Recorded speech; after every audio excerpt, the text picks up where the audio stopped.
Cek, cek.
Ini dua bisa.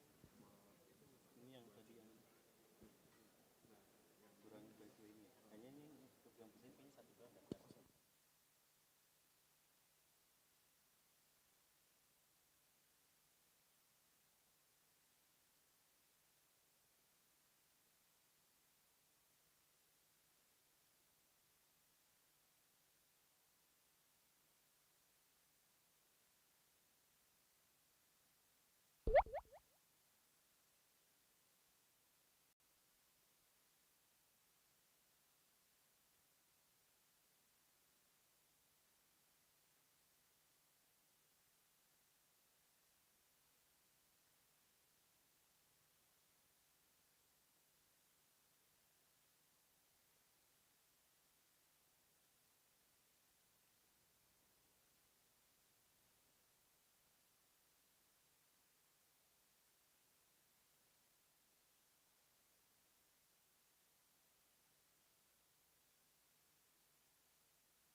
afternoon and welcome to the final presentation of top 10 finalists of Proto-A-Thon 2026.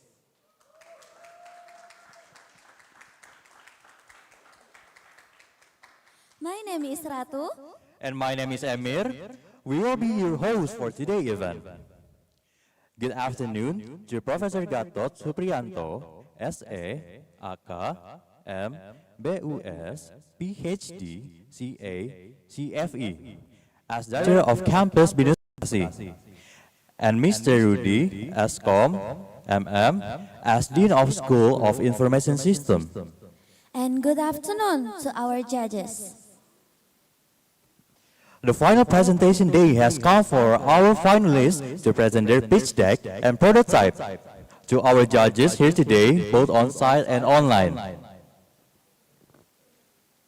And also, will be the day when we announce our winners. Before we begin, let's start with a prayer and hope that today's event will go smoothly. Let us pray according to our faith. Prayers begin.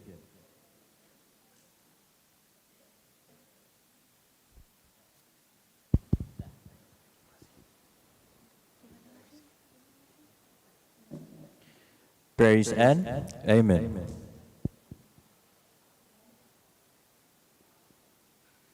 Next, we will continue with singing the national anthem of Indonesia, Indonesia Raya, and followed by the hymn of Binus. You may all be rise from your seat.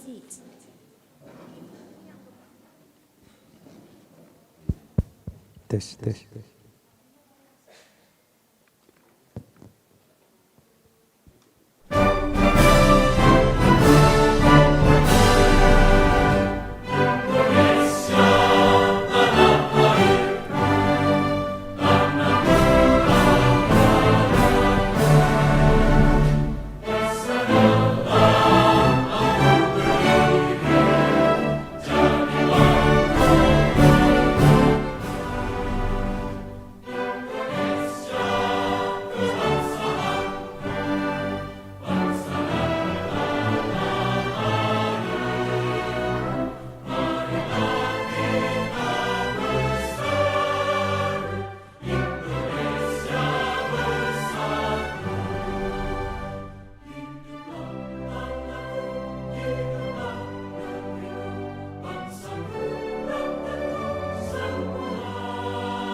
stand before you as campus director of BINUS University Bekasi to officially open Proto-A-Thon event 2026.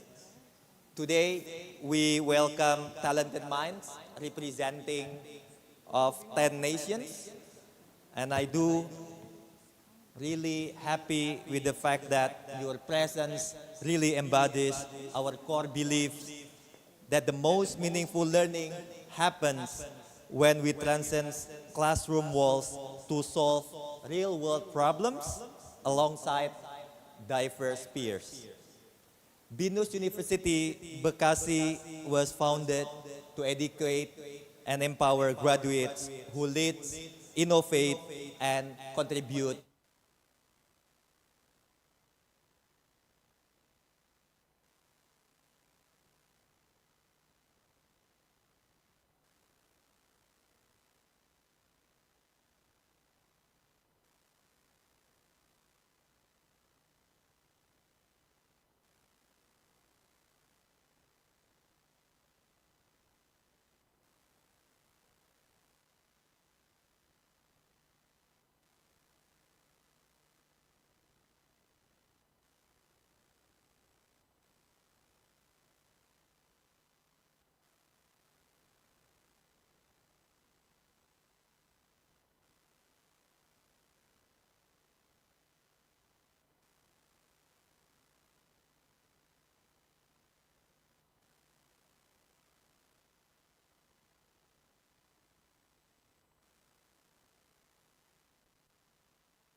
to do it. It takes immense mental fortitude.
you because the skills, the resilience, and the connection you have built here will last far longer than any trophy. Best of luck, all of you.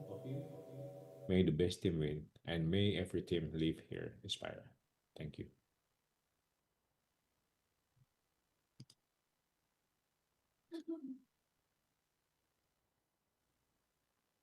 Leslie, let's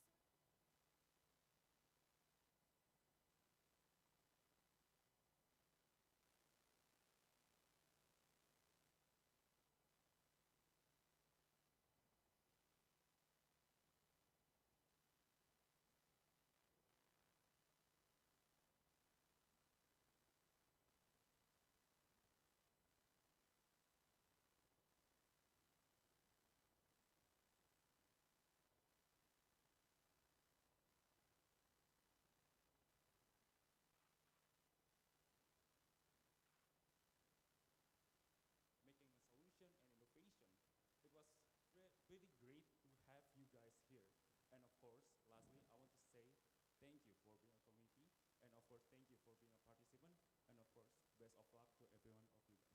Thank you.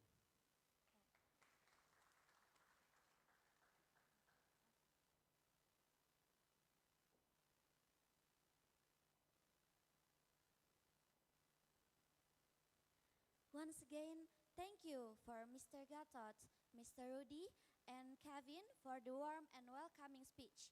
Now, we continue to introduce our lineup of spectacular judges formally. As our first judge, we have Muhammad Farhad Idris, Head of Digital and Product Development at Bank Raya. Professor Dr. Ganesh Bukhtar, Human Computer Interaction and MBA, Vishwakarma Institute of Technology, Pune, India. Professor Dr. Insinyur Yohanes Kurniawan, ESCOM, SA, MMSI, Vice Rector for Student Affairs at Binus University. Imu Bernadetta Raras, Director of Supply Chain Management and Information Technology, IDF Food. Round of applause for our amazing judges and to our dearest finalists who should have worked very hard to achieve the best results.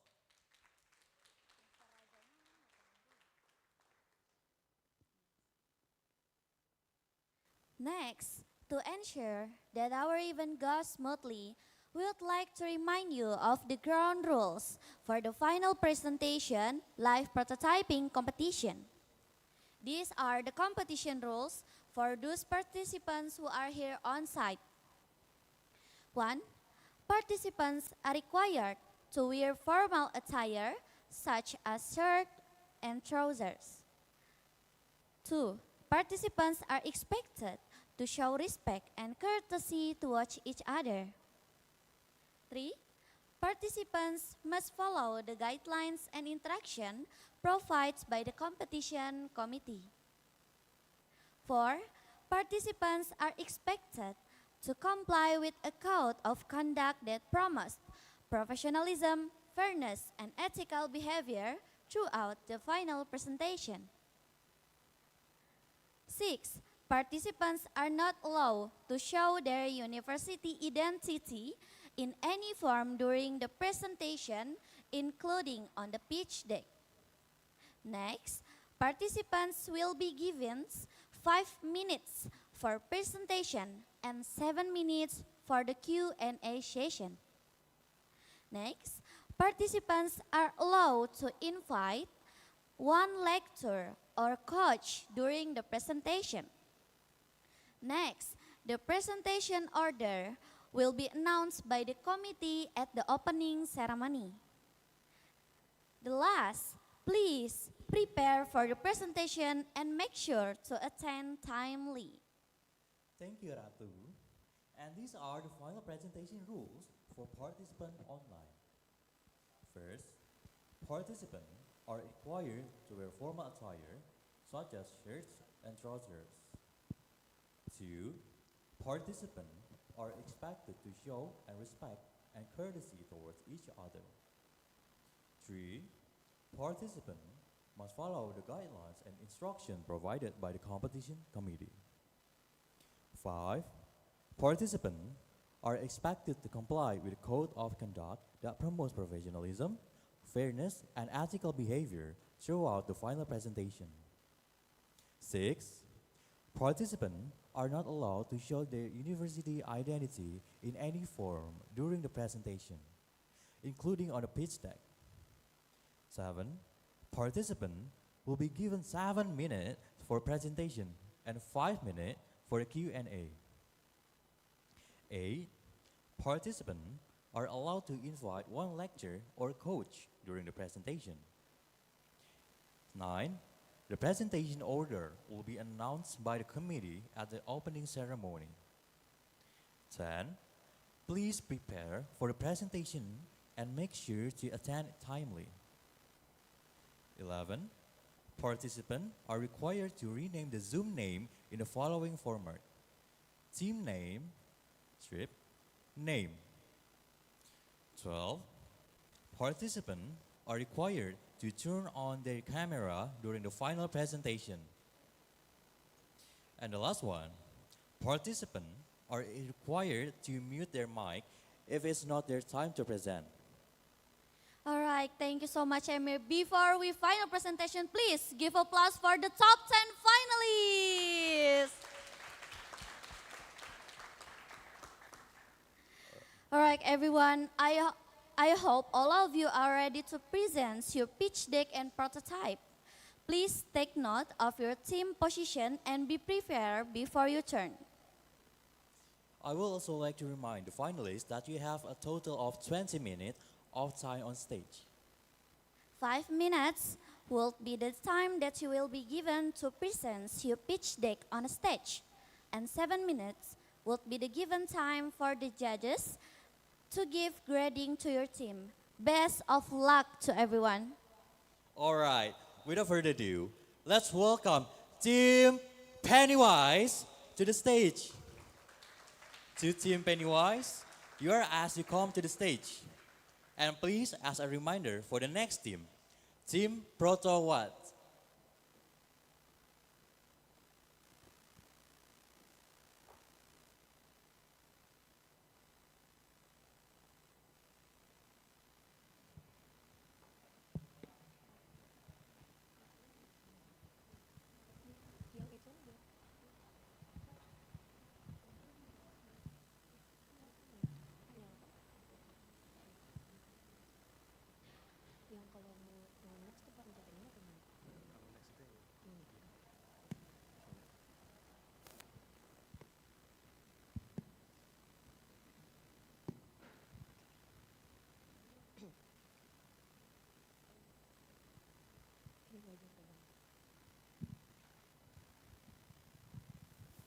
Yes.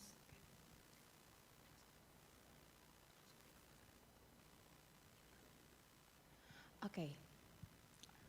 50,000 rupiah or less than $3 a day. For farmers, this is all they take home every day. Now, I'd like you to imagine that you are a farmer and you have this problem. But to make it worse, your crops won't be harvested for another few weeks. If it's you, what is your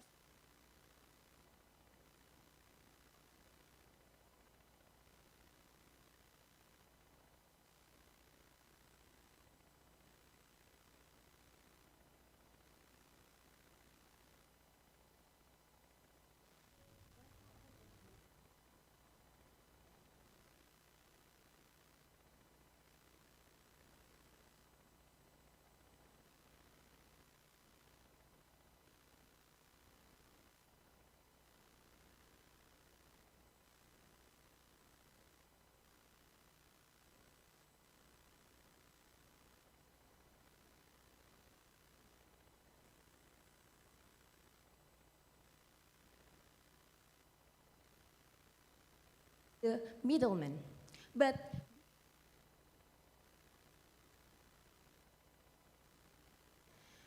so the problem are not the middlemen, they are informal infrastructure that emerge to fill the gaps. The problems lies in the system around them, the system that lacks of transparency, a system that remains fragmented, and a system that fills with uncertainty. And that is why we built Lombok. Before building Lombok Connect, we asked ourselves a simple question. How do we build a solution for millions of senior farmers across Indonesia with low digital literacy? But we don't think the answer is another complex mobile app, because the biggest challenge was not technology. The biggest challenge is adoption. So, based on our interview with farmers, they already use WhatsApp every day. So, instead of asking them to learn a new platform, we bring Lombok directly to WhatsApp. With Lombok Connect, farmers can check market prices, receive purchase offer, and complete transactions without downloading any new application. Simple and accessible from day one. On the operational slide, we have Lombok Mobile. Built for collectors, middlemen, cooperatives, and BUMDES. Through small cold chain, collectors can access and book cold storage facilities across Indonesia in one platform. Market price area forecast predicts price movement and help collectors decide the best time when to store and when to sell their products. And with supporting facilities, with supporting features like integrated trail, smart lumbung, buyer match, and route consolidation. Okay, and for the additional challenges, why did we choose to build executive dashboard? Because every business challenges ultimately rely on one thing, a decision making. And a good decision is rely and depend on good information. But today, executives are not lack of data. They are overwhelmed with a massive data. So they are no longer needed a dashboard with full of chart. What they need is a system that separates signal from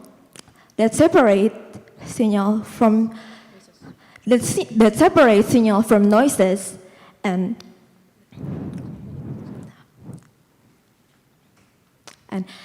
all of these activities are integrated into Lombok for Business. Well,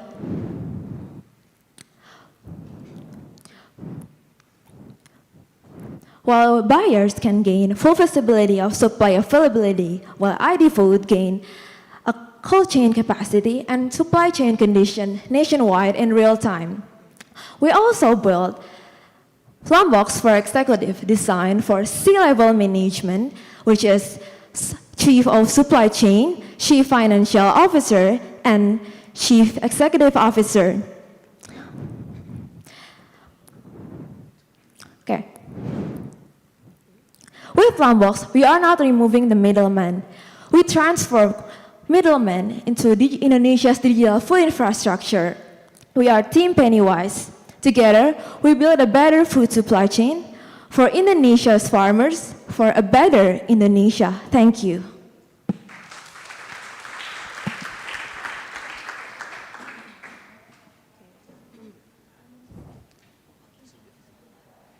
Thank you for Team Pennywise. Okay. Prof. Yo will now start the Q&A session.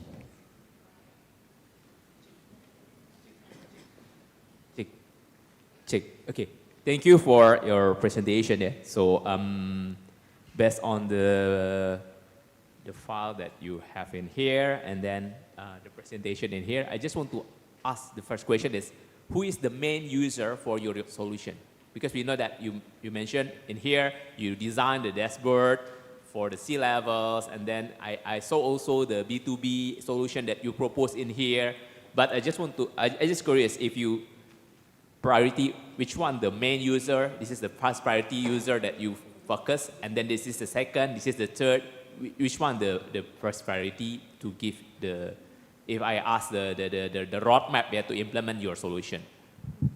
Okay, thank you for the question, and we will try to answer. So, Lombok itself is basically an integrated B2B platform, and we have 3 products. And Lombok Connect is for farmers, Lombok Mobile is for collectors, and Lombok for Business is for verified B2B buyers, ID Food, and C-level management. And you asked me about who is the main user and who will we acquisize first. And that is the middleman. Why we want to empower middlemen into corporate formal infrastructure? Because Indonesia is one of the biggest farm countries in the world. And previous solutions has created will always try to remove middlemen from the supply chain, and they are always failed because they remove the person, the middleman, not the activities, the job that they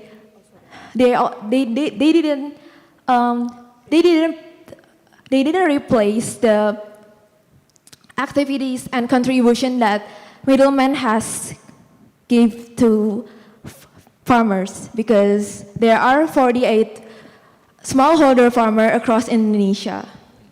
And then the second question, how to make sure they will use your solution? Because we know that if you have the solution, you have the software, anything, platform, mobile platform, anything that you propose in here, how to make sure they want to use your solution? Okay, thank you for the question again. And based on our previous Q&A session directly with ID Food on Padlet session, ID Food state that farmers has the lowest bargaining power in food supply chain in Indonesia. So sometimes middlemen is, because they are informal actors, sometimes they are undisciplined, and like what people call like middleman is the mafia of the farmers. So we want to make fair prices for all actors, especially the farmers in Indonesia. Thank you. Okay, now Mr. Raja will now start the Q&A session. Okay, thank you for your presentation. I ask something. In your opinion, what are the main challenges in implementing Lombok Connect? What you think about your solution for the challenge in implementation Lombok Connect? So, in your opinion, what are the main challenges in implementing the Lombok Connect? If this can be implementing in today, so what do you think about the challenges for implementation? Okay, thank you for the question, and I will try to answer. So with the some research, we interview farmers, we interview the middleman itself, and Lombok Connect itself, we build solution just through WhatsApp. So the mechanism is like the middleman input the data of the farmers and what commodity they buy from the farmers. So, and Lombok's mobile itself connect directly to Lombok's Connect, because the middleman also input the farmer's phone number, and based on our interview and in our empathize process, they already use WhatsApp, and they also have even have WhatsApp group for their transactions, their farm transactions. So I guess so far, based on our research, we haven't found the key challenge. Thank you.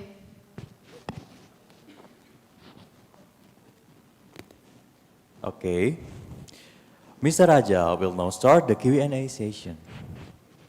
All right. I'm sorry. Mr. Farhad will now start the Q&A session.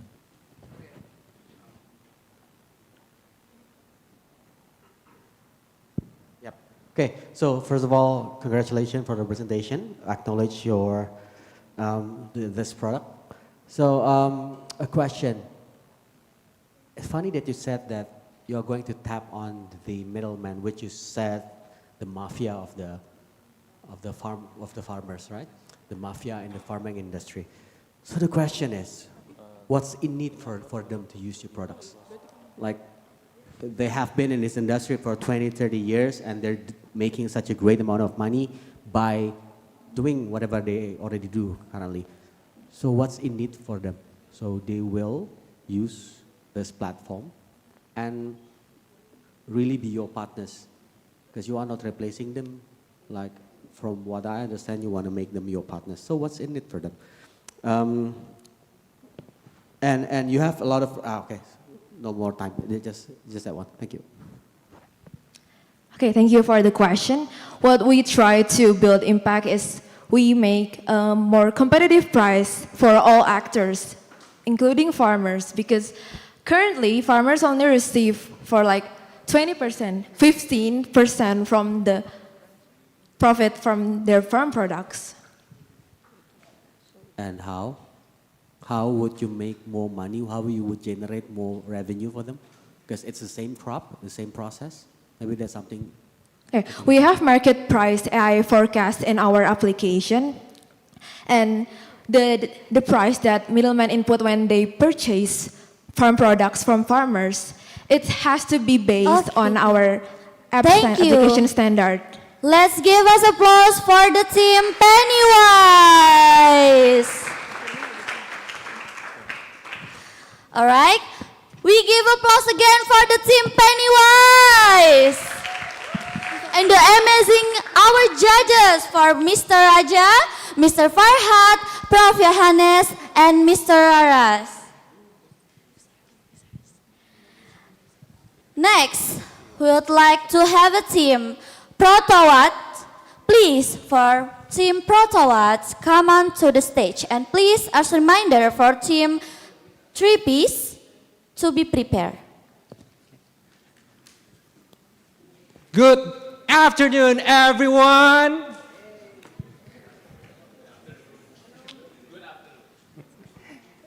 All right, so again, good afternoon to judges, distinguished guests, and all the participants in here that I respect. With all due respect here, I want to explain our solution for the challenge that was given yesterday. And so, can we get to this slide? Okay, so for now, we would like all of you to scan the QR in front to get to know about our product even further. The judges will be held by these two gentlemen for scan.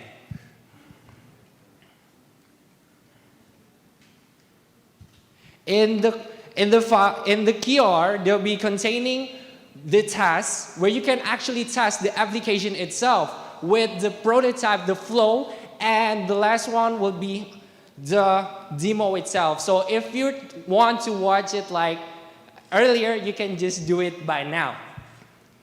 Okay, so then continuing to the next part.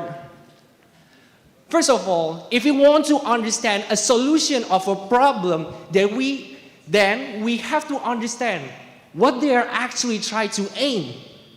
Because as one wise man said, that problem actually comes from the gap that from the goal that you are trying to achieve. And so we identified that ID Foods here are having a great mission to become as CPP, or in other words, as the government food reserves, where they are obliged to fulfill the procurement, the management, and the distribution.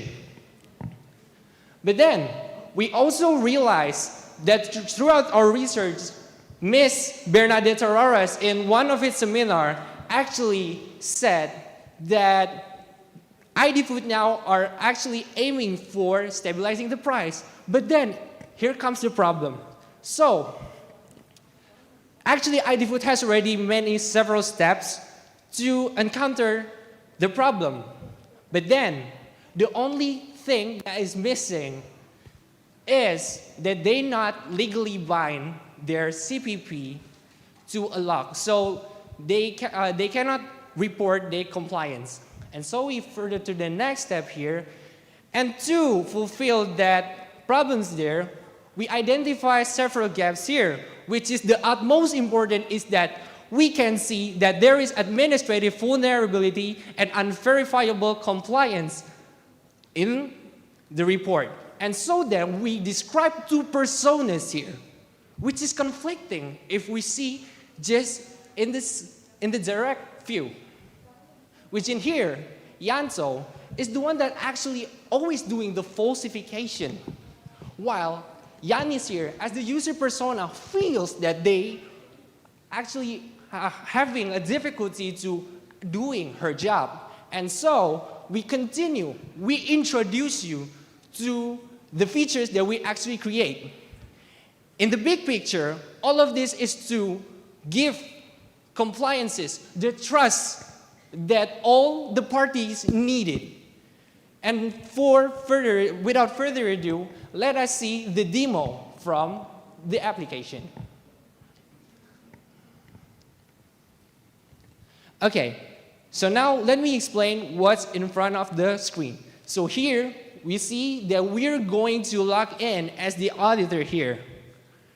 So after doing some authentication steps, we're going to see that there is dashboard that actually shows you about the compliance that the ID food in here already did. So it helps you to actually track your compliance to the government. Okay, can we get back to the slide maybe? Sorry. But then, to achieve that, we're already through several steps to validate about what we made. And first of all, we start from the very scratch, the crazy eights. And then we turn the vision into a more robust one, into using wireframe, and then fully develop it into a prototype by using Figma. But that isn't just not the last step that we did. We actually validated our product using a random sample to fulfill the UX methodology that is necessary. And so we're also impressed that the result of the test is actually very, very excellent, because the person that was never even touched the UI before have somehow easily navigate, because the icon that was selectively picked to make easy cognitive. And so, Okay, thank you for Proto-A-Thon. Next for Prof. Yohanes. Hello, Prof. Yohanes. Oh, I'm sorry. I'm sorry for my mistake. Hello, Prof. Ganesh. Hello, yes. You will now start the Q&A session. The time is yours, Prof. Ganesh. Okay, so it was a nice presentation. So I have one question. What's a unique feature, or you can say USP of your prototype? And what effort has gone into its creativity? Thank you. okay, sorry, Professor, but can you repeat one more time? Because it seems that it's kind of unclear here. Okay. What is USP? Unique feature of your product. Okay, thank you, Prof. Ganesh. So the we actually doesn't provide you unique, but it is a solution to the core problems here, Professor. So we actually try to solve what can be and always be the problem that we identified. It's the transparency thing. And so we come up and we deep dive with the feature. We chose this module because we know that this is potentially can first benefit the ID food itself, and of course, all the parties that needed proof. I think that's all, Professor. Thank you. Yeah, thank you. Thank you for Prof. Ganesh. Next, for Mr. Farhat, please start the Q&A session. So, thank you for the presentation, high energy. So, so if you have a couple of sprints to complete this one, and your stakeholder want this on as soon as possible. What's your MVP? And how that will impact to the business of the ID Food or anyone who are using your solution? Maybe can you repeat it one more time? So if you have only a couple of sprints before the business, so every business wants to have this product on board as soon as possible. Yes. So you have only a couple of sprints to finish the product. What is your MVP? Because you have a lot of features, a very huge dashboard and everything. What's your MVP and why and how that MVP will give a business impact to any business that's using your product? So thank you for the question. So for our MVP, since we implement some blockchain and Hyperledger Fabric, it is almost impossible, I think, for it to finish in a few sprints. So the MVP should be only implementing the simple backend and front end without implementing the blockchain. And how does that MVP will give, how it will give impact to the business? It will give the image of the final product if it were to be continued, since the blockchain is not yet to be implemented. Sorry, one more thing. So the blockchain is a must in your product, right? Yes, it is.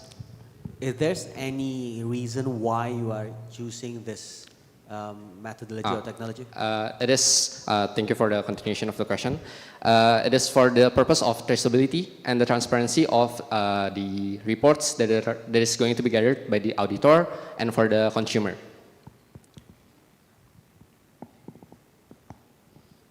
Okay, thank you. Thank you. Thank you for Mr. Farhad. Next for Mr. Raja, we'll now start the Q&A session. Check.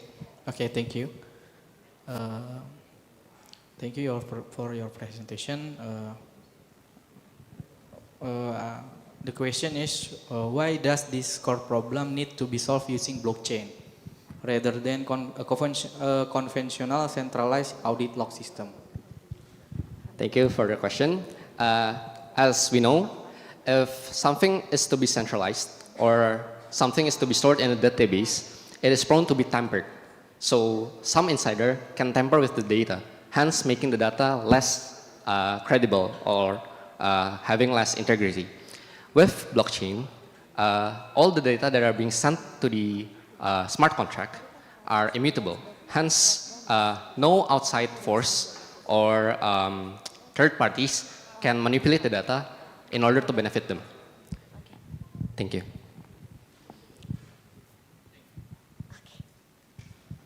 Let's give a applause for the team Proto-A!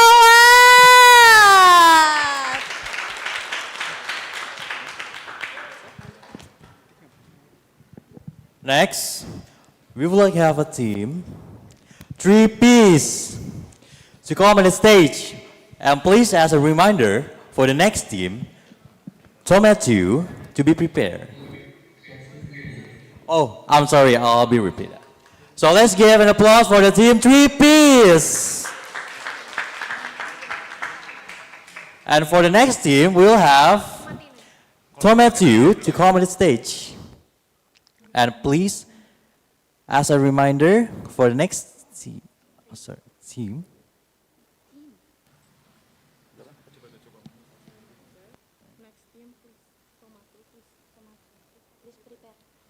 for the next team, Tomato to be prepared.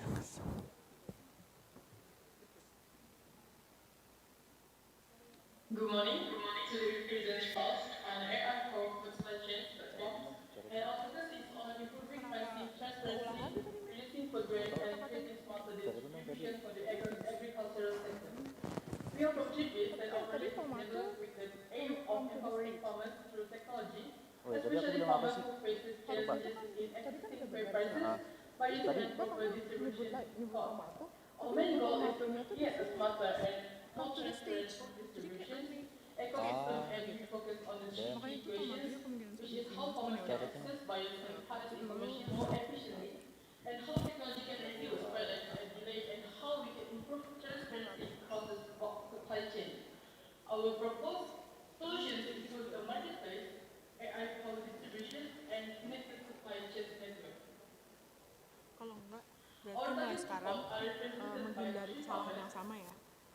Our main goal is to create a smarter and more transparent food distribution ecosystem.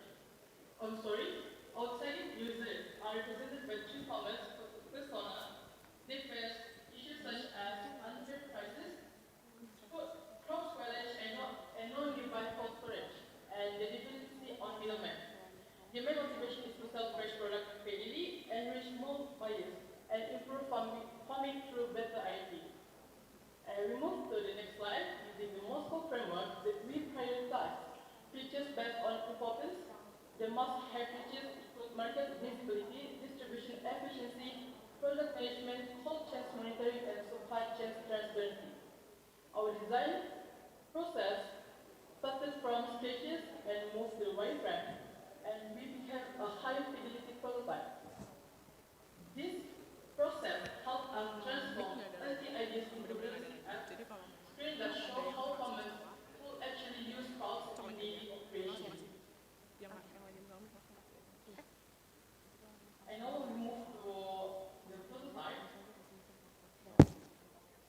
This is the prototype, and this is the login page. You can see here.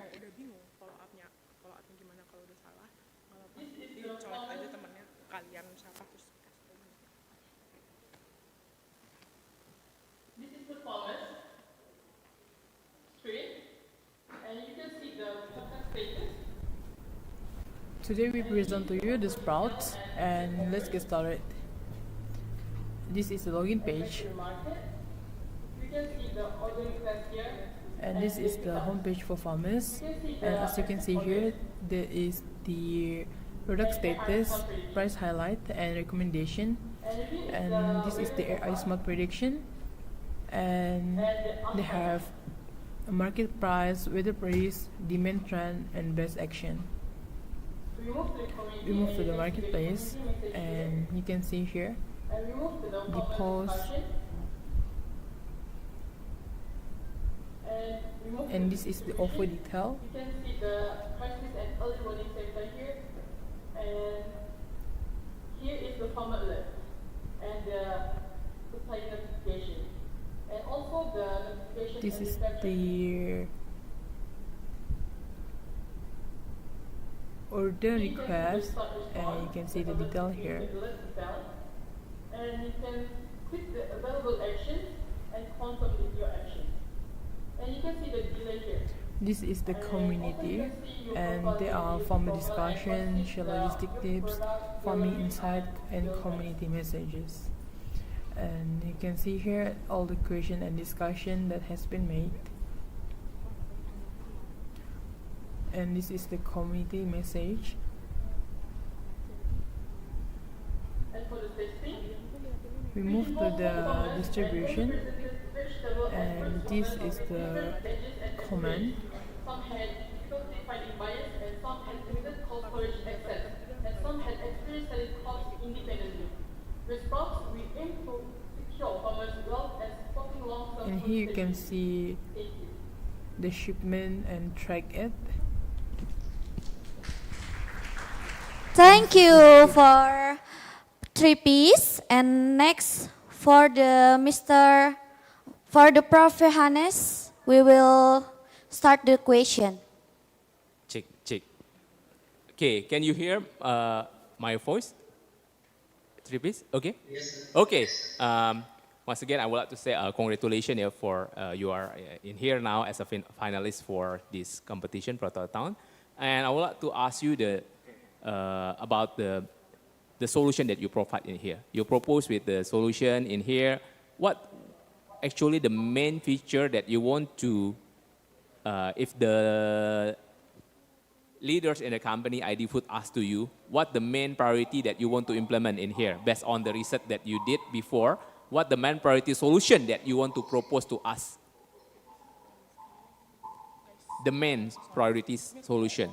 You mentioned a lot of solution feature, but maybe the leader asks to you, which one, the main solution that from 3 pieces that you want to implement in here?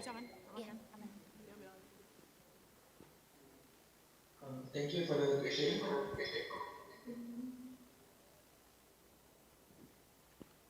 Actually, there's some feature that implement for the company. The first one is the AI prediction. Okay, that's And also that's the priority number one, yeah? The AI prediction is for the number one solution that you want to propose here. Okay. Yes. And the second? The second one is the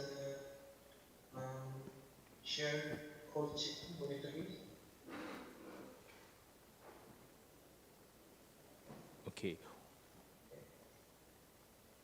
And the third one is the IoT of things like the sensor to monitor the temperature.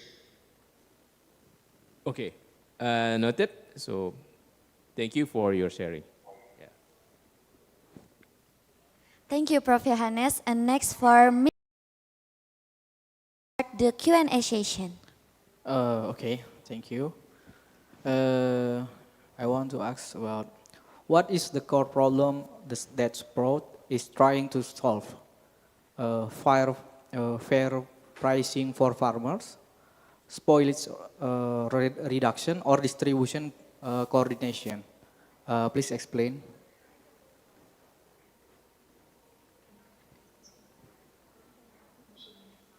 Thank you for the question. Actually, for the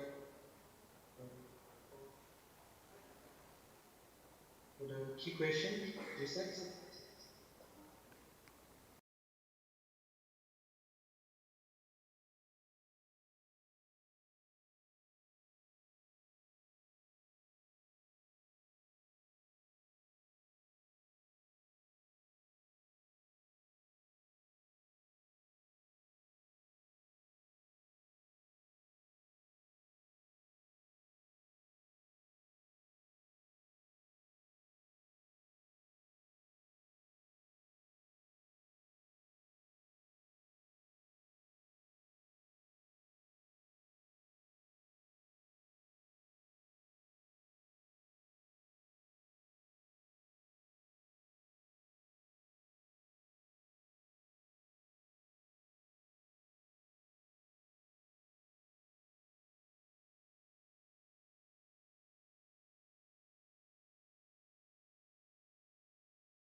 Okay, so three Ps. Thank you for the presentation.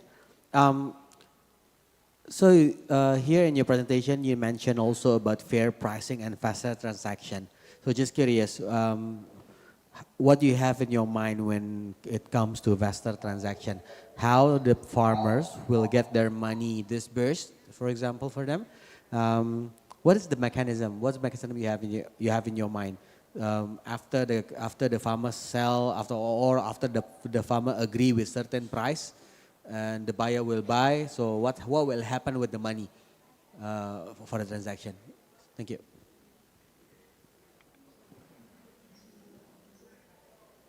thank you for the question, sir. So the money will be direct transferred to the farmer account.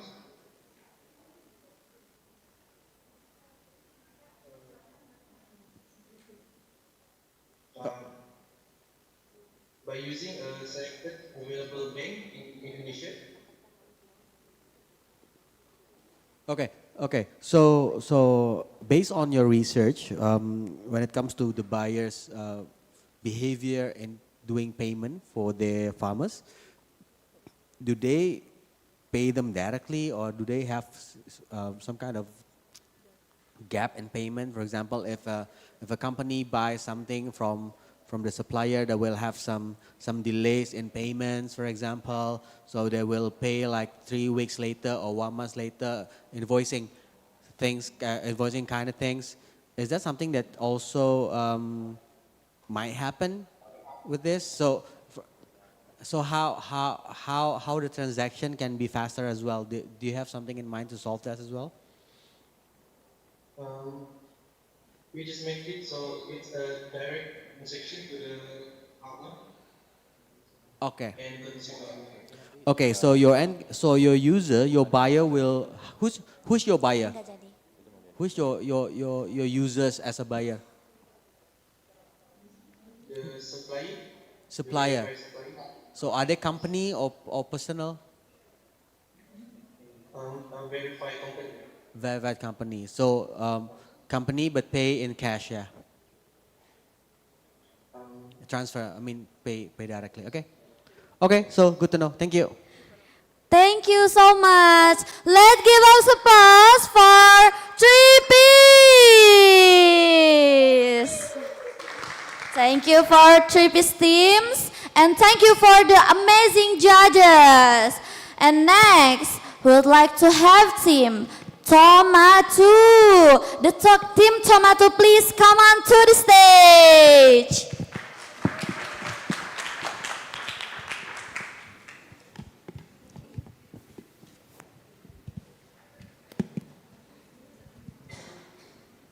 Good afternoon, everyone, and honorable judges. We are Tomato, and today we are excited to present about our solution. Did you know Indonesia still face a problem in their food supply chains? Such as extreme weather, port delays, and harvest uncertainty. So why still this happens?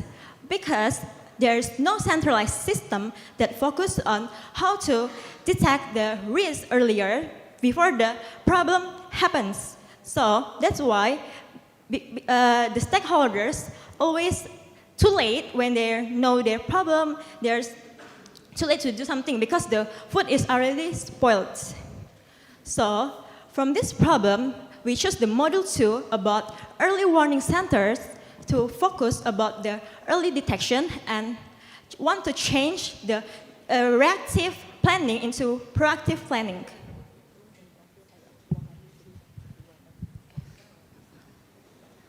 Okay, so for our key stakeholders, we chose as crisis response officers. Why we choose this? Because we believe that crisis response officers is a key stakeholders for addressing distribution disruption. And to understand more about this problem, let's start by meeting Luis. Luis is a 32 years old, is a crisis response officer, and his goal is clear, is to detect risk before the disruptions occurs, and then coordinate response action supply, and then protect food availability to reduce food waste. And then for Luis' challenge is limited risk visibility, delayed detection, and slow coordination. And then based on the insights, these insights guides us to develop these decisions, and is to develop centralized risk monitoring, earlier risk alerts, and actions recommendations. And then that's why we developed LogiDirect. LogiDirect is an AI-powered logistic planning platform enabling smarter food distribution with key features developed through our direct strategy. And then, based on our previous feature before, we have developed detect regional food demand, and then integrate operational and supply chain data, and then recommend smarter allocation decisions, and then enhance routing, coordinate with farmers, and then for this case, we have finally completed our feature, and it's transformed allocation decisions from reactive approach into proactive approach by early risk detection. And then we believe that the impact for our feature is we can reduce 89% food loss mitigation and enterprise risk protection. And to learn more about our system, let's watch this demo. And then from this, users can upload required file, or we can connect to API integration too, and then the system will do a column or validation mapping. And then after it is completed, and then the Logic Direct will generate process the data and generates demand forecast. And then based on the demand forecast, our Logic Direct also has a harvest coordination tool to connect with farmers. And then we also have the AI generated coordination plan, which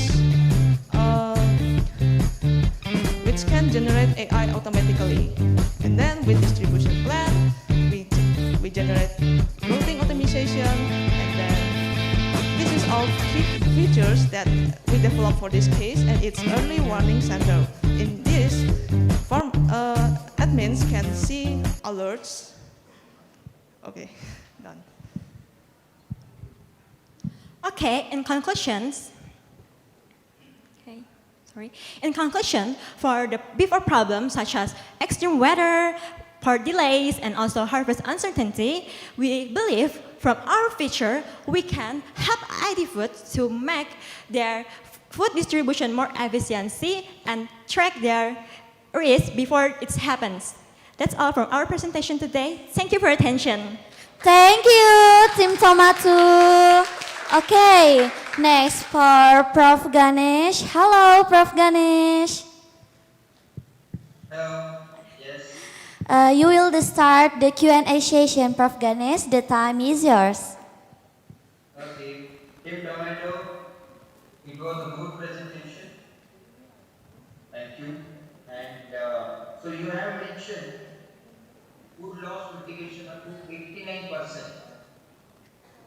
So how do you achieve it and how do you deal with it? Okay, thank you for the question. So how we calculate the impact?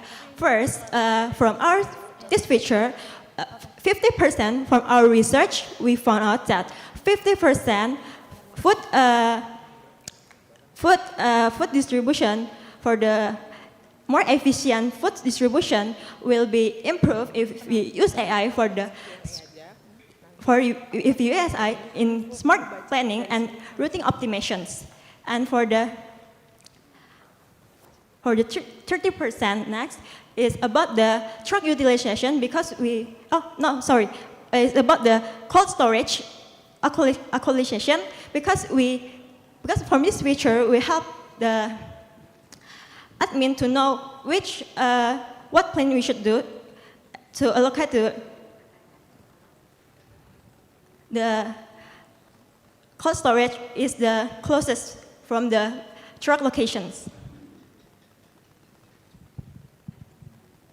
Okay, thank you. Okay, thank you, sir. Thank you, Prof. Ganesh. And next for Mr. Fahad, please, we'll start the Q&A session.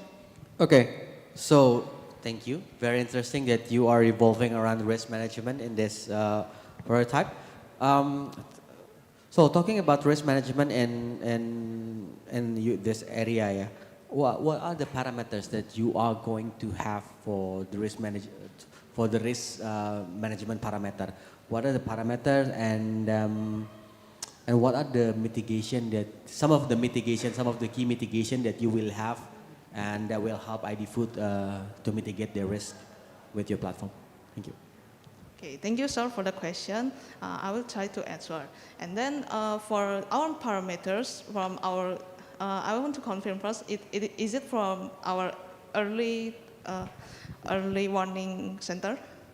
Yeah, for the risk notification or everything, you want to give the risk early warning system some kind of that, right? Okay, with this feature, we are trying to inform that if there is something happening in their logistic, the system will give the warning to ID Food, and then the ID Food can mitigate.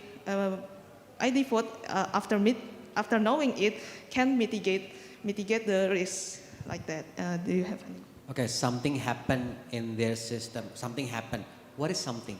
What is the parameter that you will use as your to measure the risk in ID food?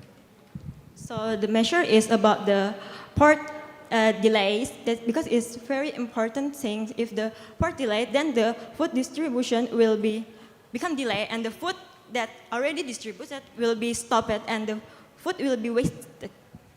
Okay, so when you are designing the parameters, do you already take into account, or what is the parameter that is standardized in the value chain business? Do you have it? Do you have it, or where does the parameter come from? That's my last question. Thank you. Thank you for the question, and for the parameter, we can, based on our technology architecture, we collect data from demand data that uploaded through our operational data or demand data or something else that has uploaded. And then we also has external data sources such as weathers or some Google Maps traffic and somewhere like that. Yes. Thank you for the question. Thank you, Mr. Farhad. Next, for Prof. Johannes, you will start the Q&A session. Check. Okay. Thank you for your presentation. So when I see your solution in here, and then you present in here, you propose that several solution that you propose in here is that you want to identify the possible prediction also, yeah. So yes. I think one question for you is why the solution that you propose in here, because you propose with the web design, Yeah, web-based. and then why you are not propose also the mobile platform, or you choose the because it's possible also we design the mobile apps and then the user use the tablet or something like that. You know, the if the screen like a constraint, maybe they can use the tablet or something like with the bigger screen, but the solution in the mobile apps. Why do you choose the solution in the web-based platform? Or you can you give us the reason? Okay, sir. Thank you for the question. And why we choose web-based? Because we believe that many logistic systems are web-based. And then we also thinking of developing the tablet-based, because we think about the field workers at the ID Food. So to make it compatible, to make it so comfortable for ID Food to bring it anywhere. So we also want to develop the for the tablet, because it's web-based, so it can be accessed to tablet too, and the tablet and the desktop interface is quite the same. Okay, thank you. That's the question. Thank you for Team Tomato. Let's give applause for Team Tomato. Thank you all the teams who have present so far. Once again, let's give them a big round of applause. So we will now take a prayer break. Please use this time to rest, refresh yourself, and prepare for the next presentation session. Additionally, we will provide you with lunch during this break. Further information will be in the group. The presentation session will resume at 1 p.m. We kindly ask everyone to return on time so we can continue the program smoothly. I'm Anna. Thank you. Goodbye, guys.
Check.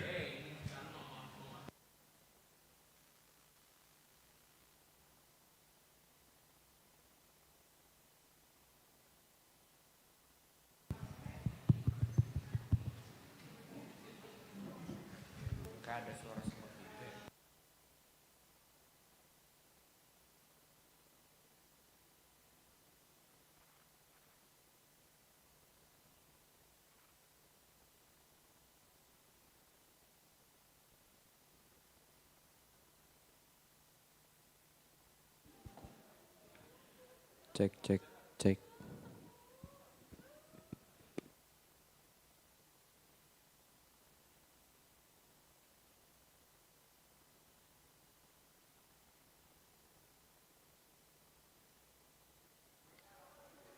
Check, check.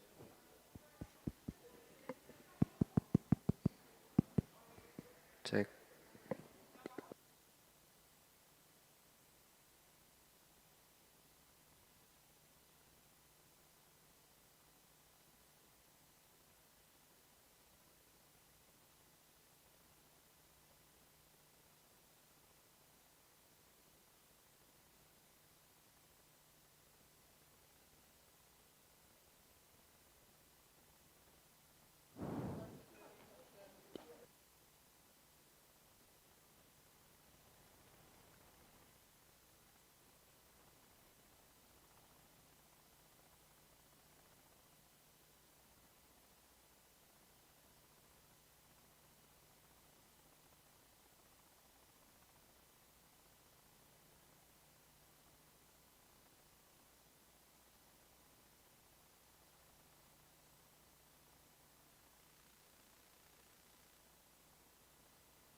cek, sa, ci.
Kapan kita bagi? Setelah acara aja kita bagi. Cek, cek. Cek. Gede banget.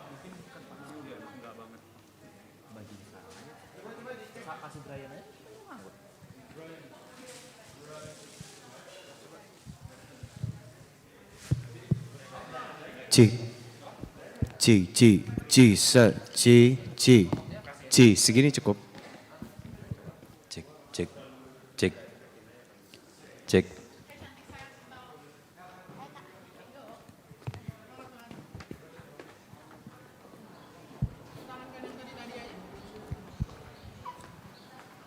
Cek, cek.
Good afternoon. Ntar gue di atas ngomong good afternoon and welcome. Gue tadi, hello everyone, good afternoon.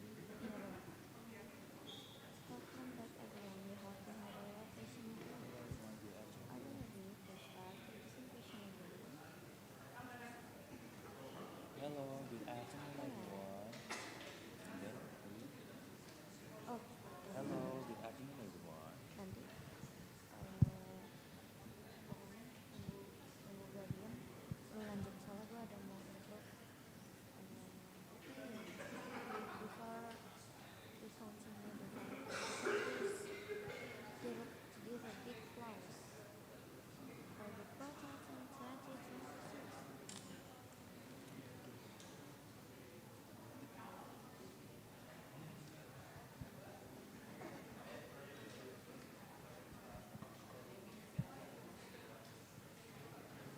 Hello, good afternoon everyone. Terus lu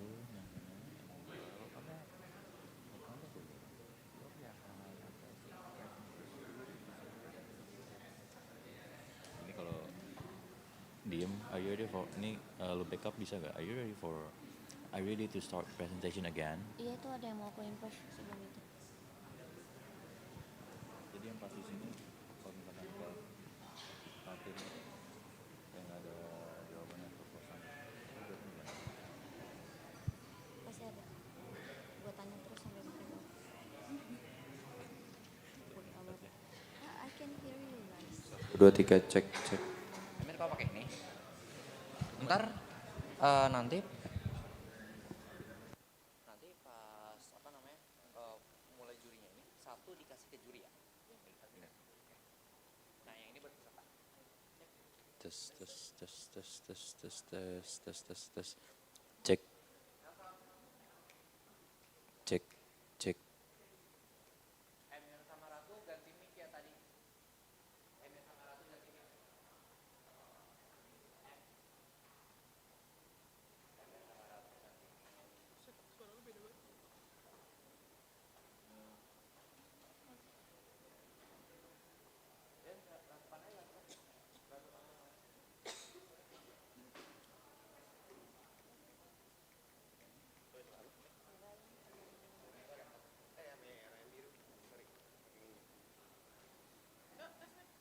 Bentar, gue kesana. Ini mau taruh. Cek. Cek. Ini setup aku. Hah? Cek cek cek cek.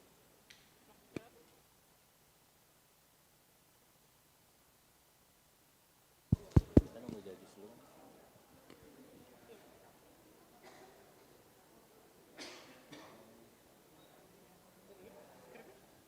Mik Emir tolong dites.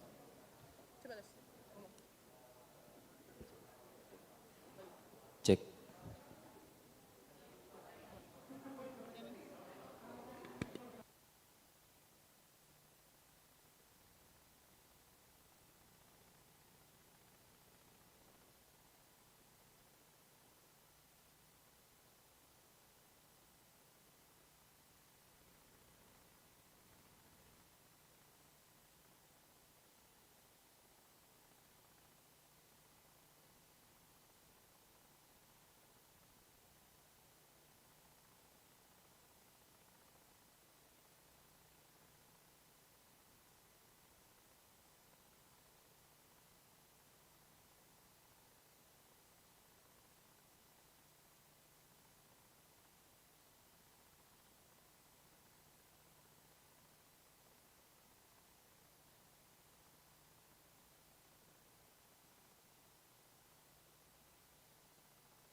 Welcome back.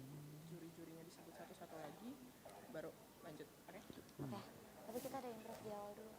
Nggak apa-apa. Nggak ada. Nggak, maksudnya kita mau improve di awal dulu biar seru.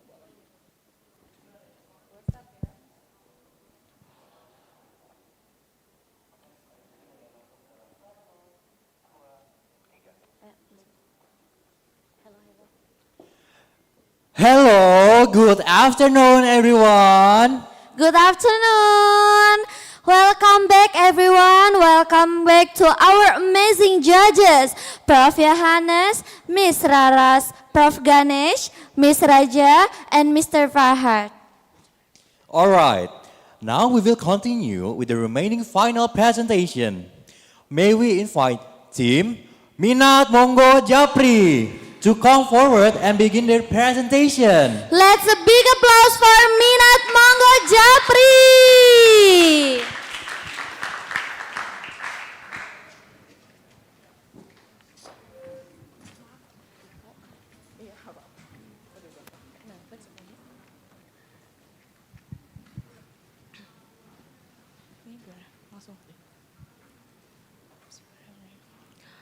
Farmers will sell us a chili like 40,000 a kilo, and the consumer will pay like 120,000 a kilo. It's like 3 times for the real price, right? The cap is the reason why we built a tunneling, is to linking farmers into fairness. Next. And please remember that Indonesia doesn't have a food shortage, but we have a transparency blind spot. Indonesia is the second globally food and loss. And remember, Indonesia is the 60% of the fresh products wasted before it reached the place. And remember that farmers also force sell through into multiple layer stakeholders. It's like that's why the farmers only receive under 20% of the food cost. And also, transparency, imagine that the farmers doesn't have any transparency of the price and also no signal of the demands. So the products rose while price spikes. Next. So how do we solve a supply chain, food supply chain problems in Indonesia where it lacks an early crisis warning detections, right? Isaac Asimov, a book writer of Foundations, it tells a story about a man who found a mathematical equations that could predict the future accurately. And the problems in Foundations is the mankind would collapse, it would extinct. And with that predictions, he bring the anticipations. And yeah, it sounds fictional, but here we are. That's our main ideas. Predict to save us. We want to bring the crazy idea, the unfeasible idea into reality, the feasibility ideas. And here we are, we have the data ecosystem from data transparency, data integrations, data predictions, and it all wraps into a human language. And we also believe that our startup, our application will go huge, we will go big, right? And we also prepare that every stages of our startup will has its own models. And we also have the data pipelines where it will flywheel itself. It will get better and better and better. Next. Notice that we don't have, next.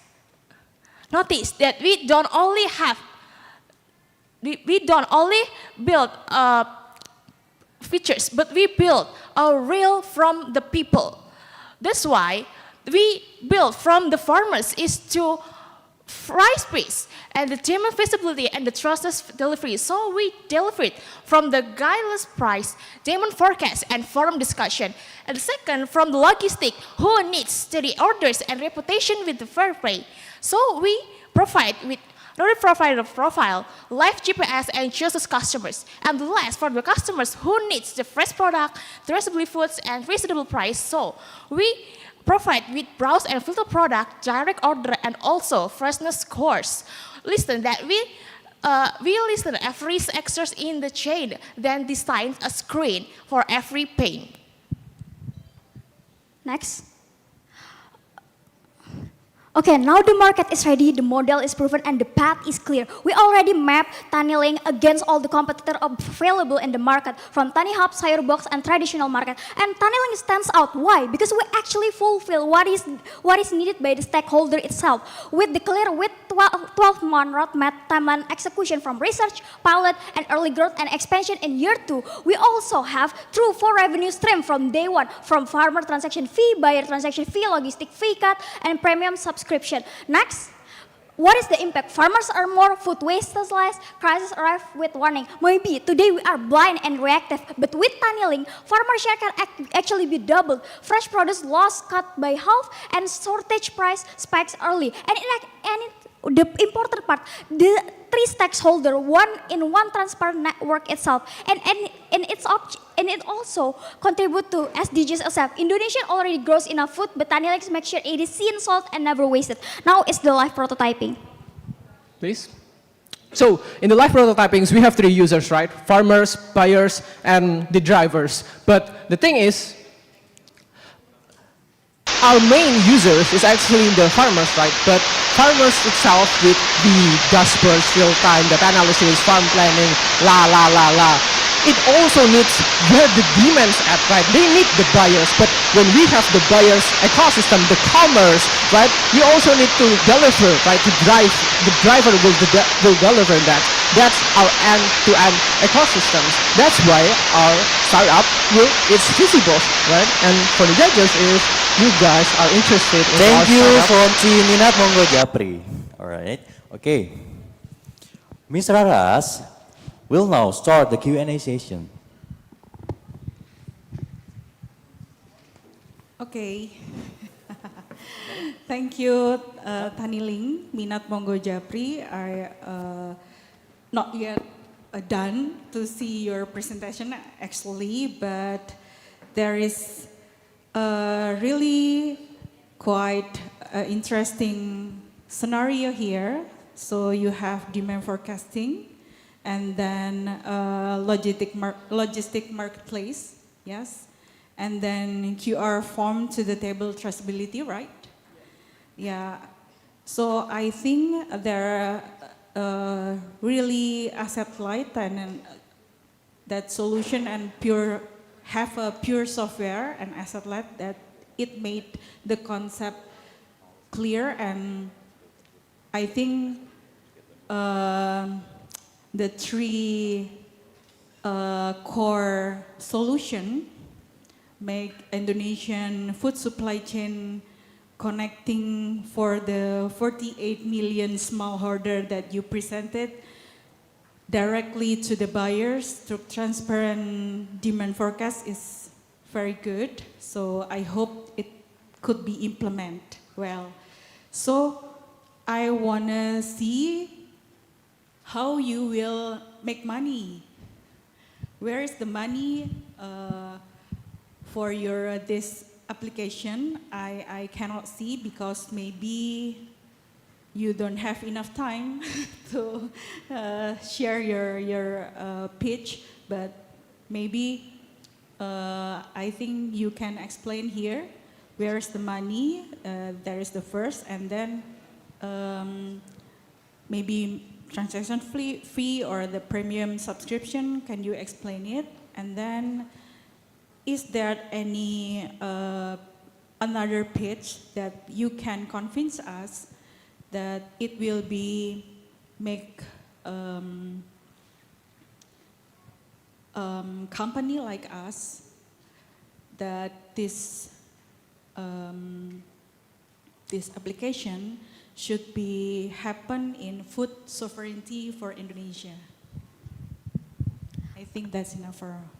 Okay, first of all, for the where revenue streams are coming from, is coming from the, we have like some kind of customer fee. So every time customer order in our application, we're gonna charge them.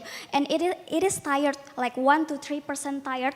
And it depends how big their purchase is. The bigger the purchase is, the smaller the percentage. Because we don't want like, let's say they order 1 million, and then we charge them like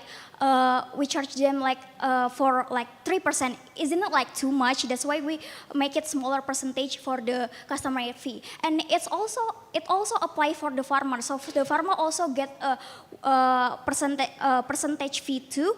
And then we also we offer a service like a Gojek.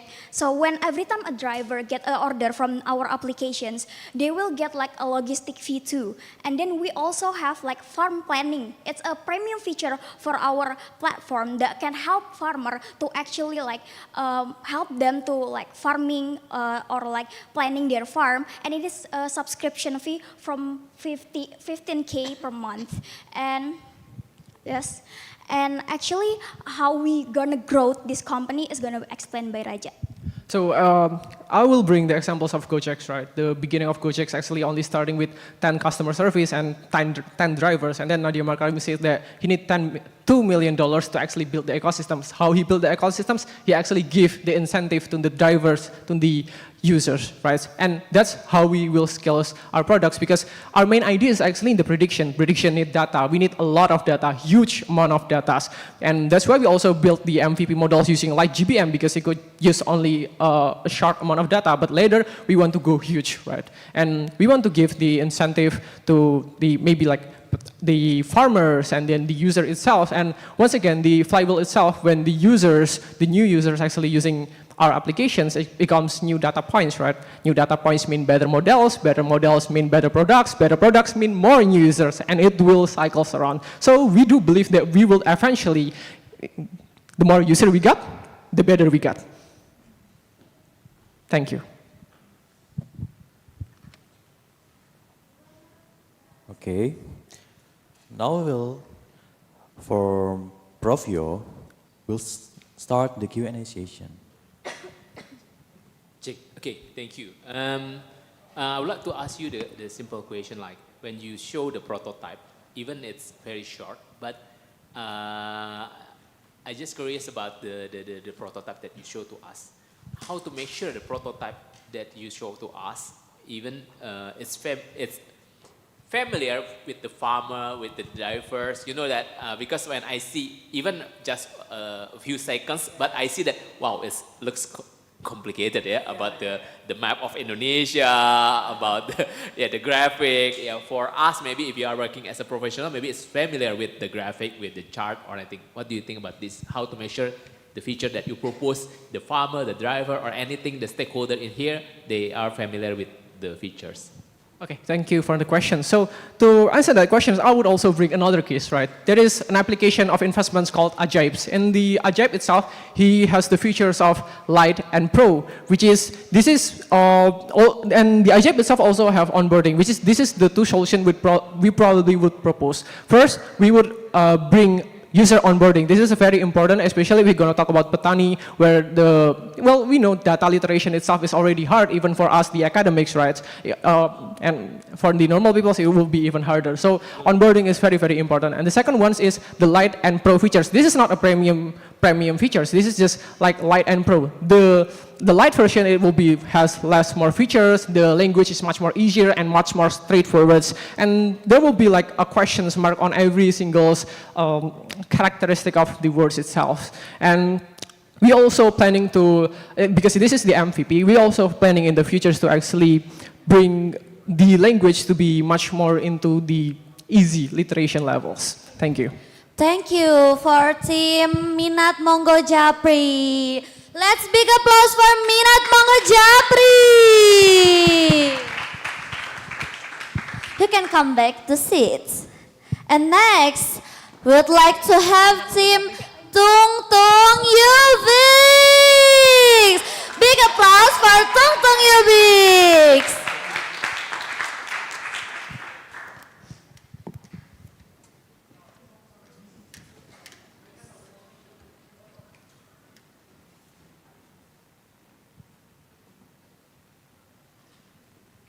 Good afternoon, everyone. I'm Matthew, and alongside is Jeremiah and Febriansha, and together we are Frisco. And for our presentation, we'll be presenting the crisis or the early system warning center that focuses on the module behind the person on the system. It's basically the system is the person can decide whenever he wants to keep the cargo, or maybe in the next 3 minutes it will be gone or be offered to someone else.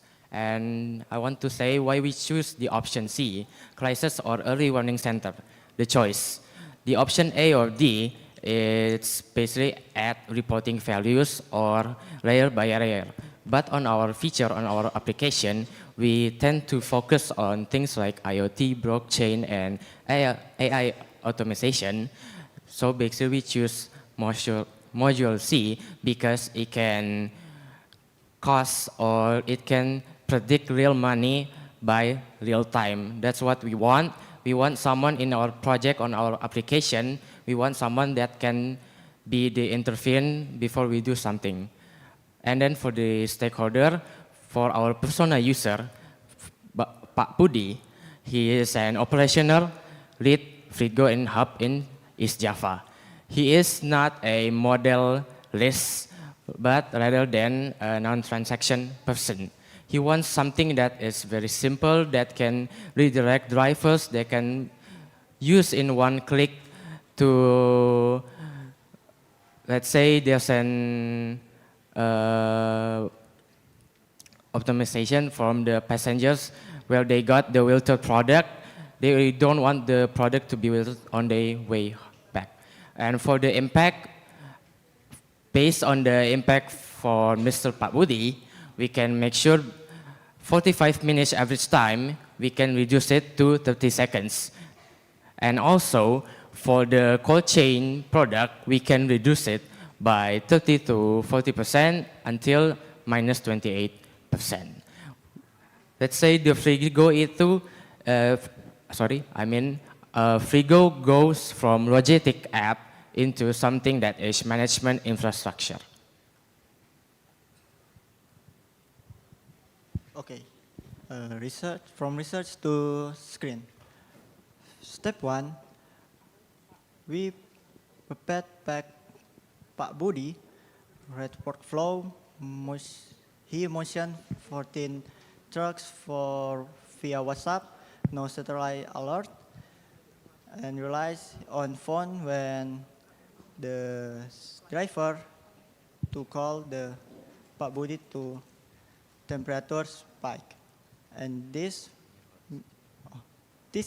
process makes so long work, like start from 45 minutes. And step 2, we narrowed the problems to one contrast the drive. How might we give the Pak Rudi several readers with one-click redaction under 30 seconds, so he acts before charge is lost. The constraints set by every screen because of 3 points, like Pak Budi, the operation lead, he control the alert, but he has no reliance on calls, and Busanti, the buyer restaurant, has no temperature evidence when product arrive with not full. The 3 design that define the UI. First, the analyst, first layout, so we can give like good design and better for experience. Okay, so there is a 4 key screen in our design. We use on the same design system as we use on the driver and the farmer apps, but completely different information architecture for Sarbudi. Thank you for Tung Tung Yubix. And the next for Prof. Ganesh. Hello, Prof. Ganesh.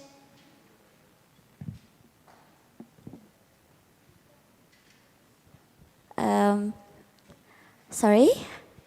Hello, Prof. Ganesh.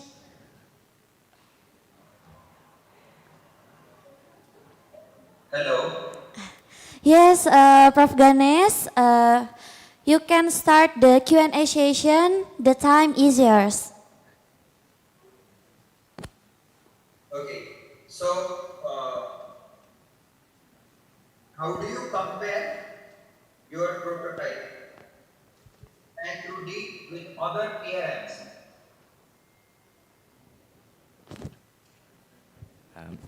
Excuse me, sir. Can you repeat it again? It's kind of unclear here. Thank you. How do you compare and you did your prototype with other PRMs?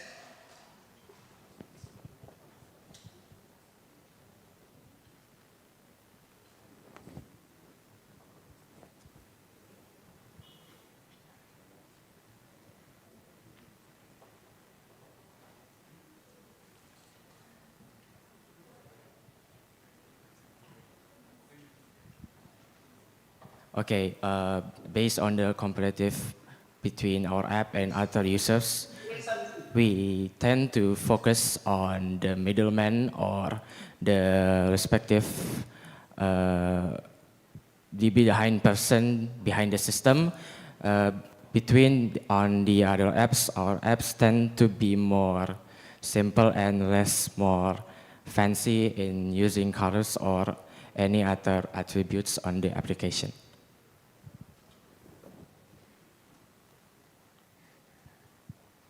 All right, thank you so much. All right, thank you so much, Prof. Ganesh. And next, for the Miss Rara, we'll now the start Q&A session. The time is yours. Thank you. What is name again? Your group? Tung Tung you fix. Oh, okay. Okay, I think your idea is very strong. I like addressed the real world problem, that you address the real world problem, and early warning system is particularly promising in my kind of thing, because it can help prevent disruption, reduce losses, and also support food security by enabling stakeholders to act before shortage or price tags for food sovereignty. However, the presentation felt more like a technical explanation than solution pitch, I think. So I wanted to hear clearer story from you, what the problem exists today, why you propose that solution, what the impact has on the stakeholder with your proposed solution, and how your system detect risk earlier to prevent food sovereignty consequences. I think the three of question enough for now. Okay, can you explain it? Okay, thank you for the question. The first question, I will be answering it. So our solution on why we are making on this product, because I tend to see people around me, there's farmers, they tend to lose a lot of products because in one container they can only fit one farmer. And also, we need something that is immutable, because we cannot rely on he said, she said. We need something more like a real evidence. That's why we need something like an IoT integration, blockchain verification on the technology, because we could reduce the cost on food waste for the farmers or even for the company when they try to arrive to the buyer, and then on those kind of things, we really want to for the next question on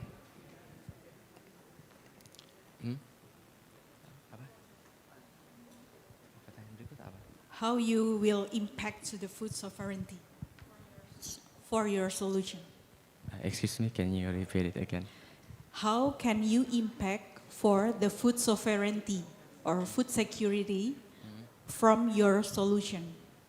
Okay, for the food security on every truck, on the proposal idea, we use an IoT integration. It will detect on the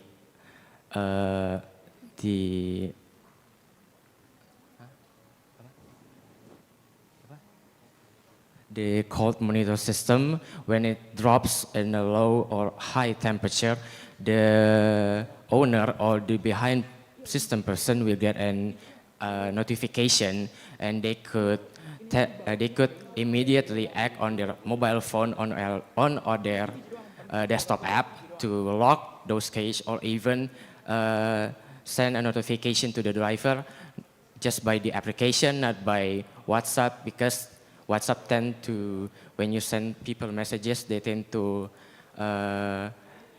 send the message back in a long time period. But using the application or a web-based system, it could immediately be notified earlier. Thank you for team Tung Tung UV.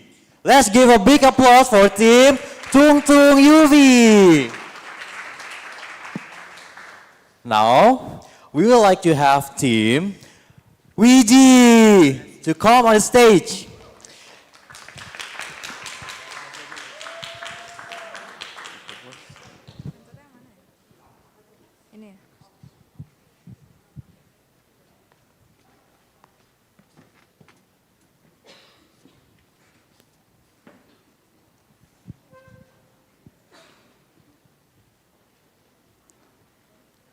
Ibu Sumarni wakes up at 4 a.m. in the morning.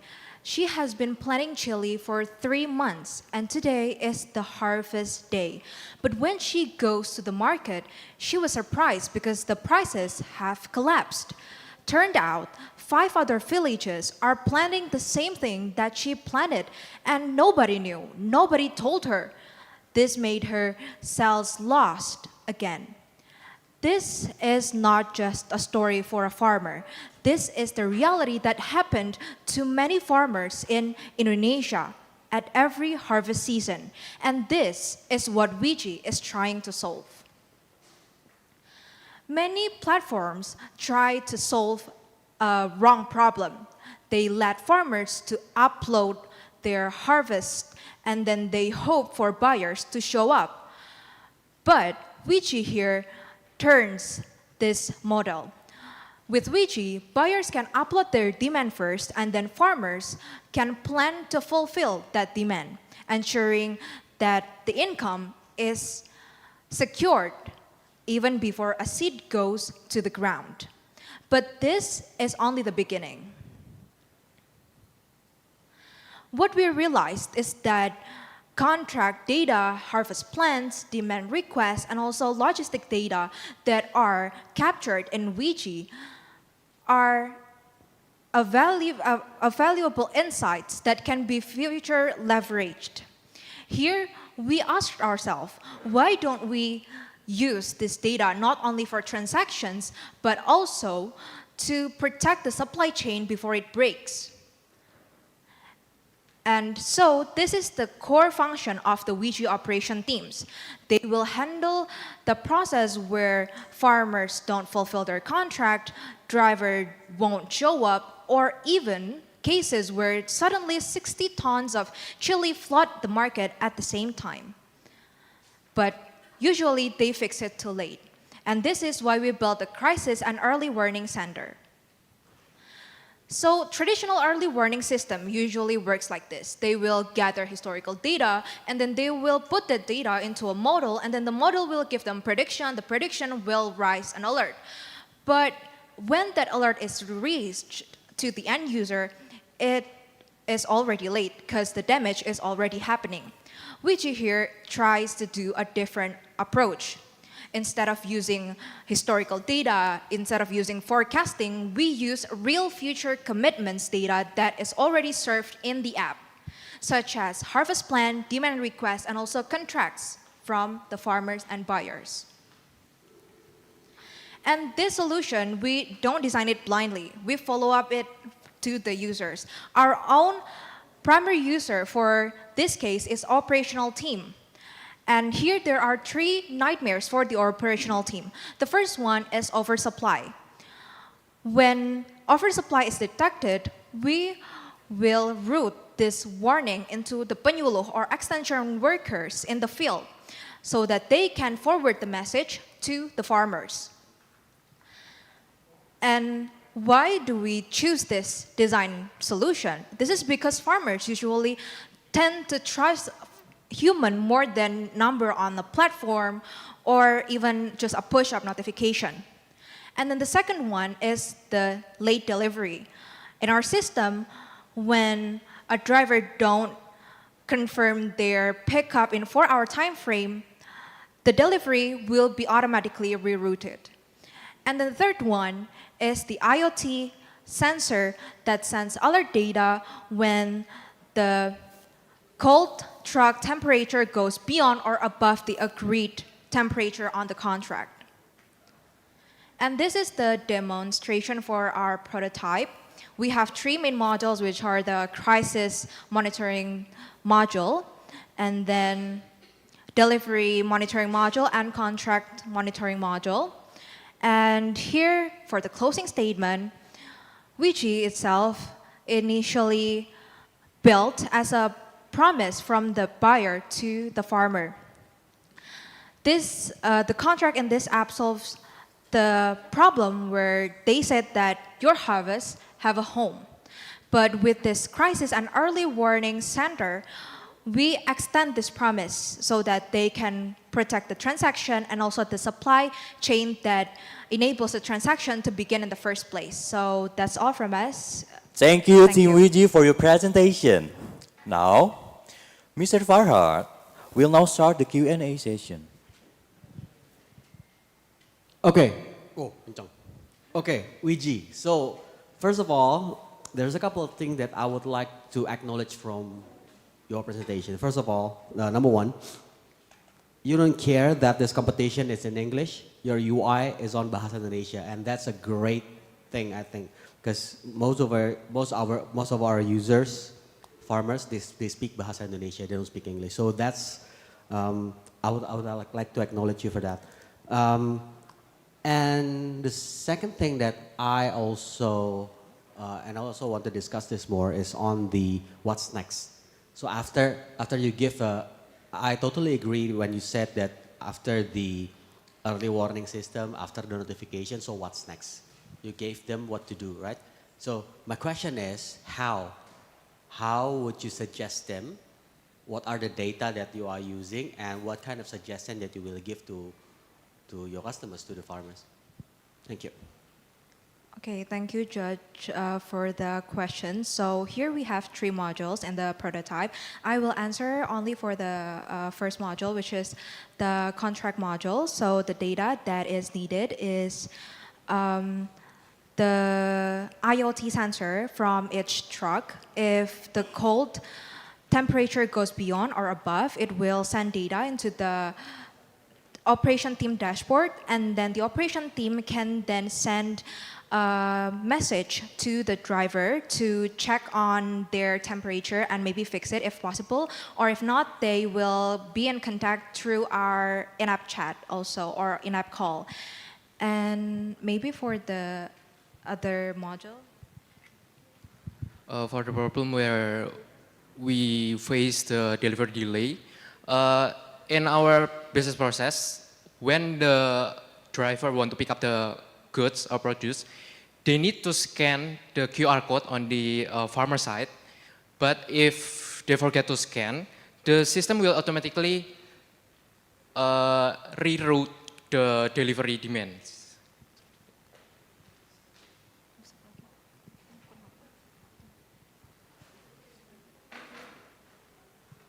I think that's all. Thank you. Okay, thank you. Okay, for Mr. Raja, we'll now start the Q&A session.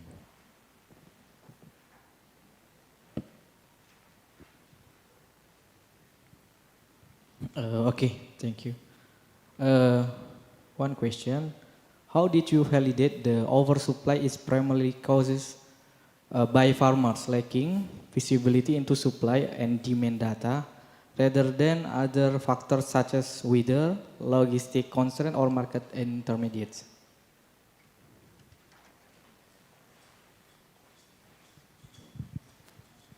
In our applications, the oversupply flag is gathered from our transaction data because we have the harvest plan.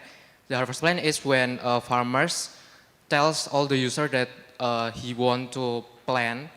For example, he want to plant a chili, and then he planted 10 tons and harvest in on September.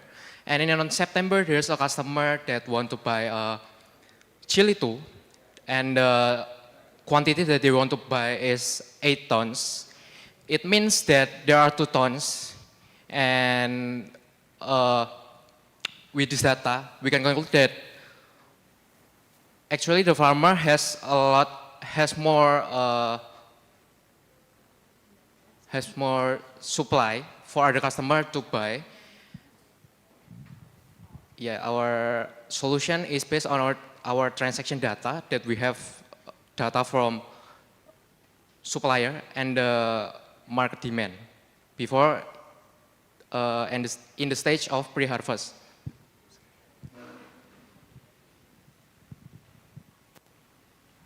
Okay, thank you, judges, for the question. Okay, Professor Yo will now start the Q&A session. Okay, I just have one question here to continue from the previous questions. If you are talking about a learning system, you are talking about prediction, we are talking about automation, we are talking also about the accuracy, how to make sure the system work. Because we can say, okay, we can use IoT, we can use AI, we can use anything, but how to make sure the system that we design, the automation running well, the IoT is detect with the right accuracy or something like that. How to make sure about that one? Do you think about the contingency plan, or do you trust the system working well, or the anticipation or anything when you design the system? Okay, so from the solution that we offered earlier, the IoT, one of the IoT that we used is the IoT for the cold chain, right? The cold truck. And for the cold truck, we do think that for the the errors might be caused by calibration error. And for this error, we need a technician, right? We need a human skill to overcome the problem. So obviously human is still needed, but we also provide in-app AI agents that can help with the IoT data validation. I think that's all. Thank you. All right, thank you for Team Wiji. You can go back to the seat. Let's give a big applause for Wiji team. And next, we would like to have team Trio Gabut.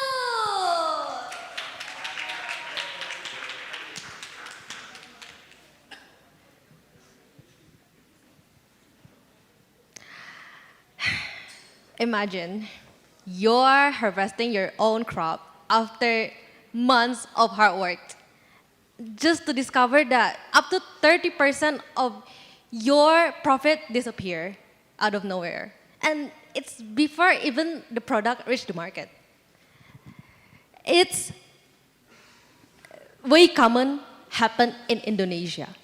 Many farmers depend so many layers on intermediaries that happen in Indonesia, ended up that they reduced their own income. the visibility gap more increasing in supply chain. That's why we want to introduce you to Roda Tani.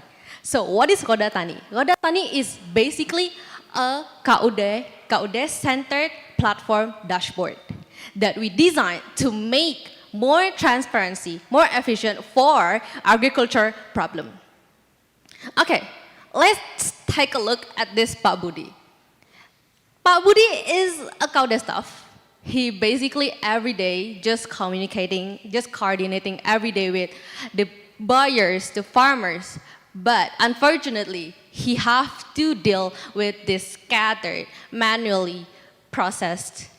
And this may seem small problem, but actually this problem is a reflection of broader issues in agriculture problem.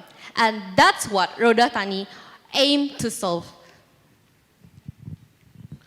Okay, from our chat with Kak Novia, who is a strategic procurement staff and was ex-supply chain management staff at ID Food, and also through the Q&A session with ID Food, we learned that the issue is on we lack of feasibility, verification, and coordination during the transit, and it's not lack of transportation.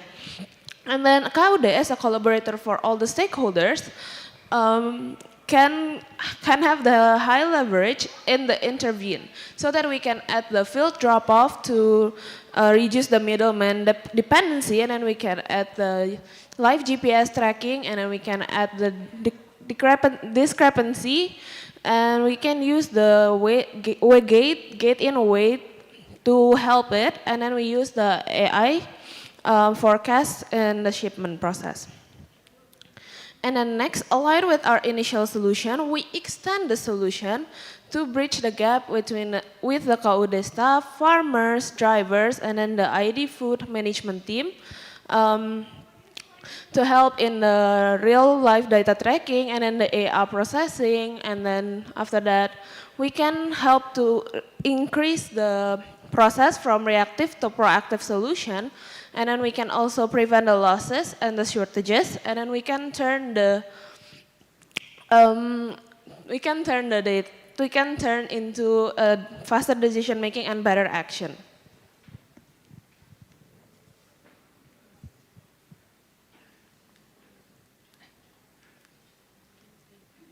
Can you play the video? Okay, so the main highlight that we mentioned in the dashboard is the alert system. This is connected to the KC where KUD can detect early signals to prevent the problem. And here from the notification and arrival page, we can investigate the weight discrepancies where original data different from the arrival data. And here we can resolve the case by improving the evidence. And for the data that already matched with the original data, we can recheck again and do the final confirmation to prevent the error that might happen. So, okay, after that, we arrive in the monitor page. We can track real-time using GPS. There is AI forecast and road cause prediction. We also can monitor the temperature to ensure the product quality during trips. And the other models are shown to demonstrate that our solution, Roda Tani, can support all KUD operations, driver, farmer, and even crowdfunding that we already pitched it in our pitch deck.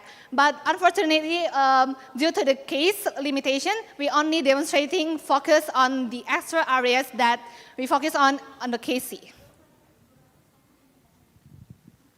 Okay, so what does actually Roda Tani trying to deliver? Roda Tani is delivering an impactful, a tangible solution, especially for ID Food. Our expected... Thank you for Trio Gabutsi. Next, for Miss Rara, we'll now start the Q&A session.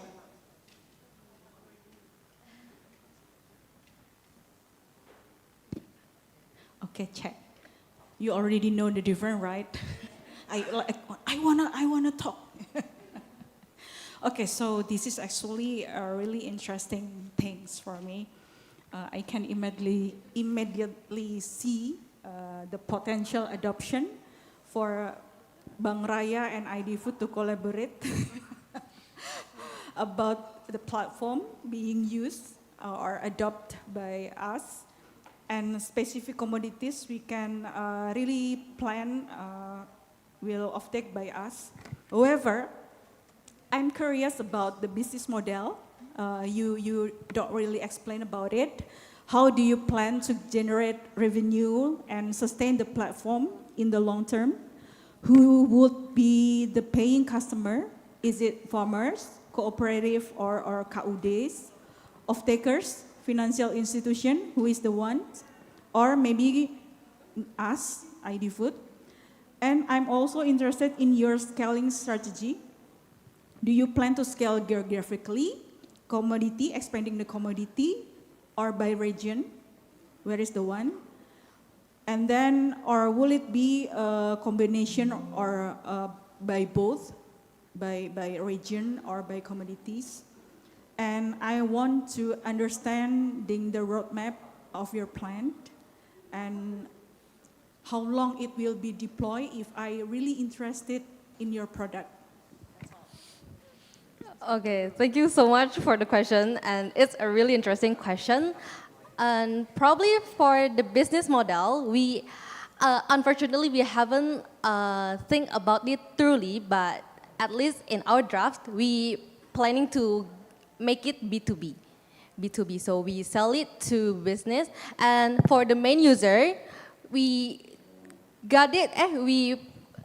We targeted for the KUD, but we can sell it to ID Food too. So we can scale it up to like more high level. But why we choose KUD for our first prototype? Because we think KUD is more connected to the upstream. That's why for our first implementation, we targeted to KUD. But if ID Food somehow, some way want to buy ours, we can make it high level. And for the scalability, in our initial plan, we want to make it origin because we kind of at first kind of pessimistic because we don't know is this really a right solution for ID Food, or even though we tested it with Kak Novia, we asked her in LinkedIn and we tried to tackle its pain point, but we're still pessimistic at that point. Kayak, do they really need our solution like that? I hope it helps. Thank you. Alright, thank you for Miss Rara, and the next for Prof. Ganesh. Hello, Prof. Ganesh. Hello, Prof. Ganesh. Yes. Alright, Prof. Ganesh, we'll now start the Q&A So session. nice presentation from. Yeah. Hello, can you hear me? Yeah, Yes, I can. Can you hear me? Yes, Prof. So thank you for your presentation. And you mentioned about early warning systems. Now, how accurate are they? Because all early warning systems are less accurate. They have a lot of false positives. So have you taken care of this?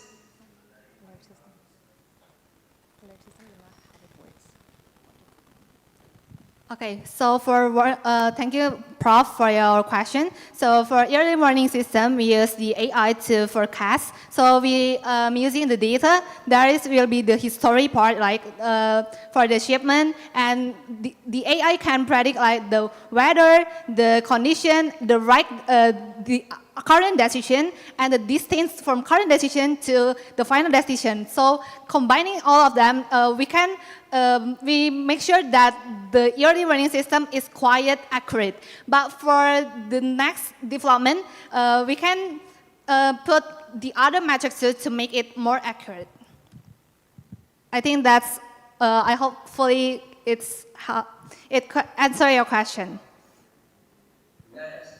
So basically, if you can't capture false positives, something which is you you are not able to find out the right warnings, then it can create problem in the future.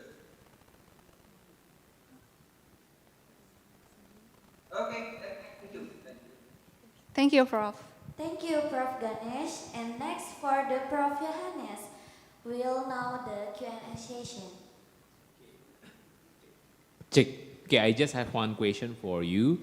It's a simple question. It's how do you order information? You have a lot of information in here. When I see the user interface that you have in here, how do you order the? I just want to know, curious about the information architecture when you design the user interface. When you put the chart, when you put the graphic or anything, do you consider something for? What do you consider in here when you put the information, when you design anything in here? About graphic, about the information, you mentioned a lot in here. And prioritize, it's mean like this is the top level for this one, the second part for this, the first menu like this, the left side like this, the right side like this. Okay, for the information architecture, we focus on the visual hierarchy, of course. So there is the neighbor in the left part, and we focus on the dashboard. That will be the summary, and there is the notification alert. Because it implements the user behavior, like the notification will be in the home page, like when you first open the app. And then it comes with like the finance, because for our initial solution is focused on like the crowdfunding. So how the farmer can get the salary that they supposed to get, like from the initial case, they only get. Let's give a big applause for Team Trio Gabut. Thank you. And now, we'll have a team, Jojo Imut, to come to the stage.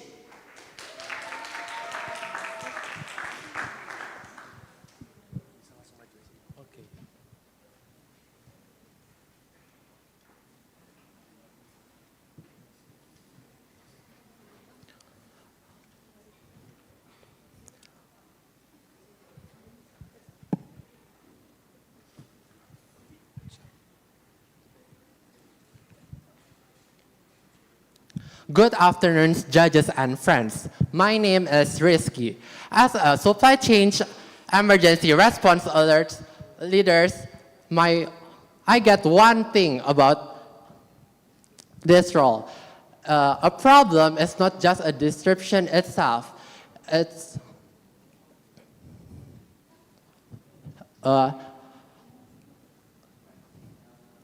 tells us realize about risk to late. So that's why we Jojo Emote creates fresh and empowering supply chains with real-time intelligence to more fresh futures. So by these systems, we have 5 key capabilities. First, forecast intelligence with AI. 2, real-time inventory visibility. 3, environmental IoT cold chain monitoring. 4, smart logistic coordination. And 5, hybrid digital twin visualization. Okay, so through our research, we found that Indonesians generate 23 to 48 million tons of food waste annually, with nearly 19% of occurring during transportation and logistics. So these issues often leading to delayed system detections, demand supply gaps, and limit time monitoring. While first providing a real-time visibility, but we realized that visibility alone is not enough yet. So next, please. Supply chains disruptions often happen when it occurs So supply chain disruptions almost never happen suddenly. It begins with early warnings, but the challenges is by identifying and prioritizing those risks earlier. So this is the reason why we chose the Crisis Early and Warning Center, represented by Mr. Rizky as the emergency response lead. So how might we help ID Food improve their operational resilience by identifying possible disruption risks and enabling faster and smarter response to critical incident? All right, so Our solution centralizes in inventory, cold hub, and then logistics risk through, number one, early errors, and then there's risk detections, and then also list of incidents. Supported by digital twin with the visualizations, teams and workers can work together to analyze deeper into a risk in a real-time view. So let's view how it works. Let me show you how it works. At the top of the dashboard, users can immediately see key risk indicators, including active warnings, cold chain risks, inventory risks, and shipment risks across the network. Below, we provide two digital twin visualizations. The first visualizes warehouse inventory conditions, while the second monitors cold storage conditions across hubs and branches.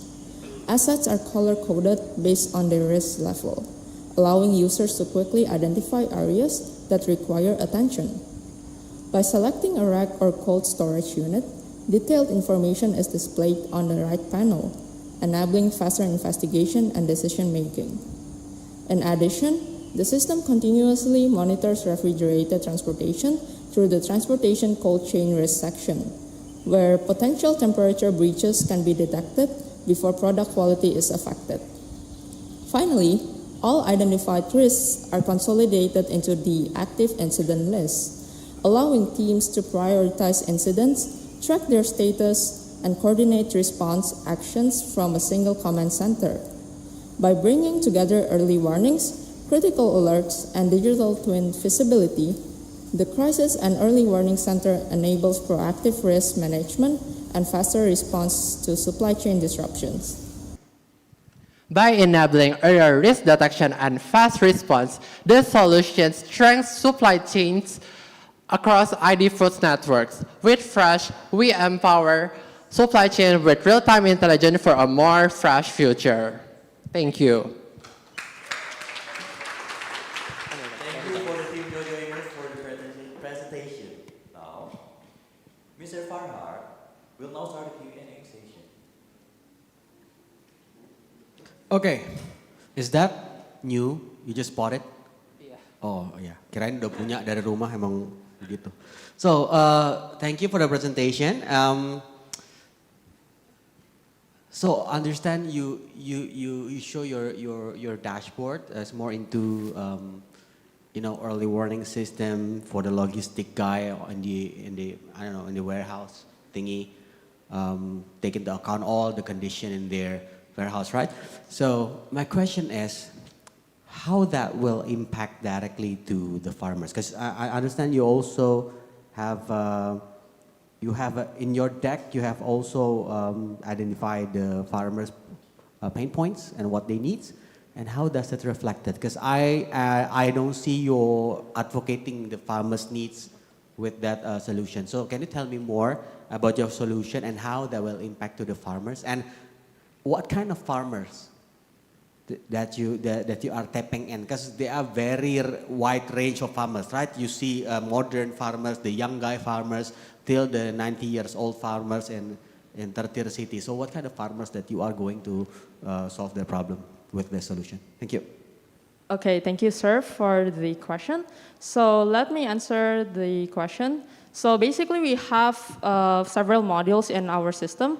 For example, like inventory management system and also cold chain system. So basically, those of two modules, they use digital twin, which is a technology that mirrors actual thing in life into a digital world. So basically, for example, like a rack, an area, warehouse area, is being used to mimic a digital,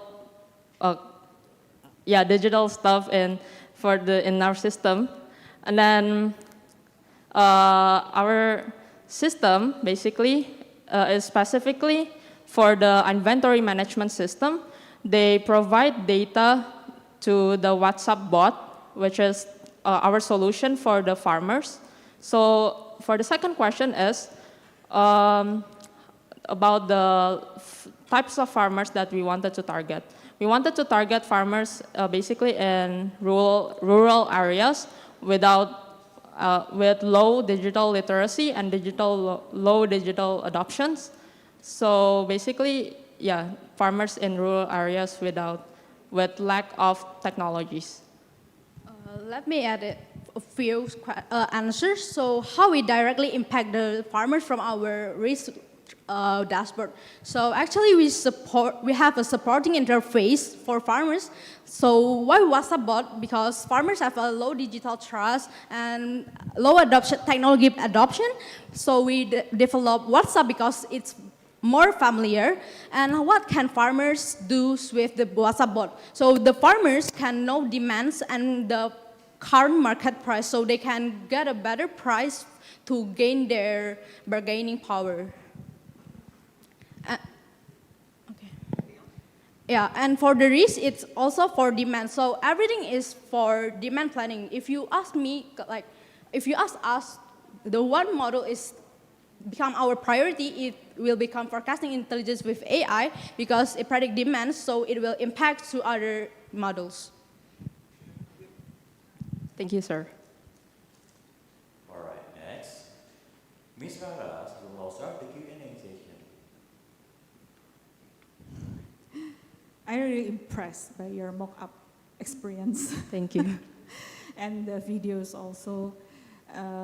And also the numbers of your solution in this proposed. There's clearly a lot of thought behind this concept, but I'm still not fully convinced and understand what the model actually you propose on this solution. What is the actual forecasting predictive or the model behind this proposal? What solution you will be delivered and adopted to successfully in the practices? Beyond the technology itself, I'd like to understand what is the business model for the ID food or the farmers like Pak Farhad said. How does this solution create more opportunity for ID food? From my perspective, the opportunity is much bigger than simply you sold the application to ID food like before you. The more compelling vision would be a platform that supports us to strengthen ID food business models and also the farmers and also the stakeholder that ID food serves. So my question is, how the business model and UX design that you propose today will help the position, the solution as a strategic enabler for ID food to grow the businesses and also tools for farmer and also food sovereignty to happen. Okay, so let me introduce our solution once again. So there is 5 capabilities: forecasting intelligence with AI, real-time inventory visibility, environmental IoT cold chain monitoring, smart logistic coordination, and hybrid digital twin visualization. So our main competitive advantage was the digital twin visualization.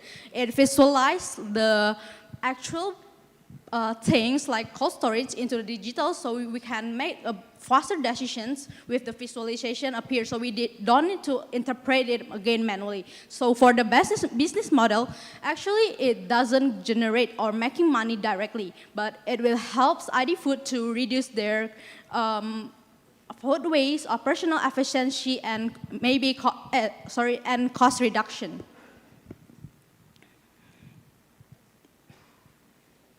Thank you for the team Jojo Imo.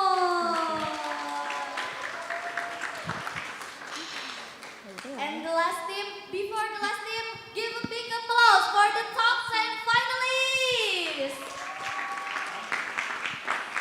And the last team is Antech Jogja. You can come on to the stage. Well, good day, everyone. Okay, so thank you very much for these nice opportunities. Here, my name is Ken, and with my friend Hani and Ruhul, we are here as Antec Jogja. So, I'm presenting here, I'm asking one question. What should a product do when it's already served its purpose? Right? That's what happened with us. Our product, Chill, is targeting cold chain distribution process and management. So what do we have? Here, we already have a truck and product monitoring complete with an IoT sensor, RFID patching, and real-time risk detection with a multimodal time temperature indicator, where we here have a smart operational alerts with a cold chain verification complete with a blockchain system that have a shipment QC record sound. So we're already generating alerts for management in cold chain QC distribution, and we're taking this challenge. How can we ensure that insights generated by Chill are translated into an actions that valuable for the entire process of cold chain distribution? Okay, thank you, Ken. Okay, so beside our previous our desk research, we have the hidden cause of cold chain blindness. So Indonesia have ambitious target that 75% food loss reduction by 2045. But again, this is our product is want to be the goals of that. We make integrate a data from monitor and detection and alert. So we gave the insight. So what matters with the insight? There is a missing link. So where is achievable a solution is temper of the problem. So we need to go the final goals to successful distribution solution. So that's why we know that feasibility alone does not create outcomes. So imagine one incident defected, it will be affected 5 departments, including operation, warehouses, planning, and etc. And it impacted 33 staff and 1 question. So we're actually turning impact into the to the goals. Thank you.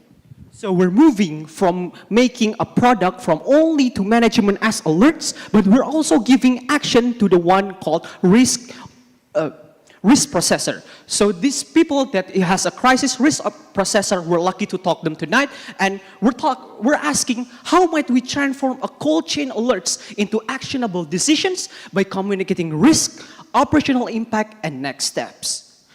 Introducing Chill. Please play the video.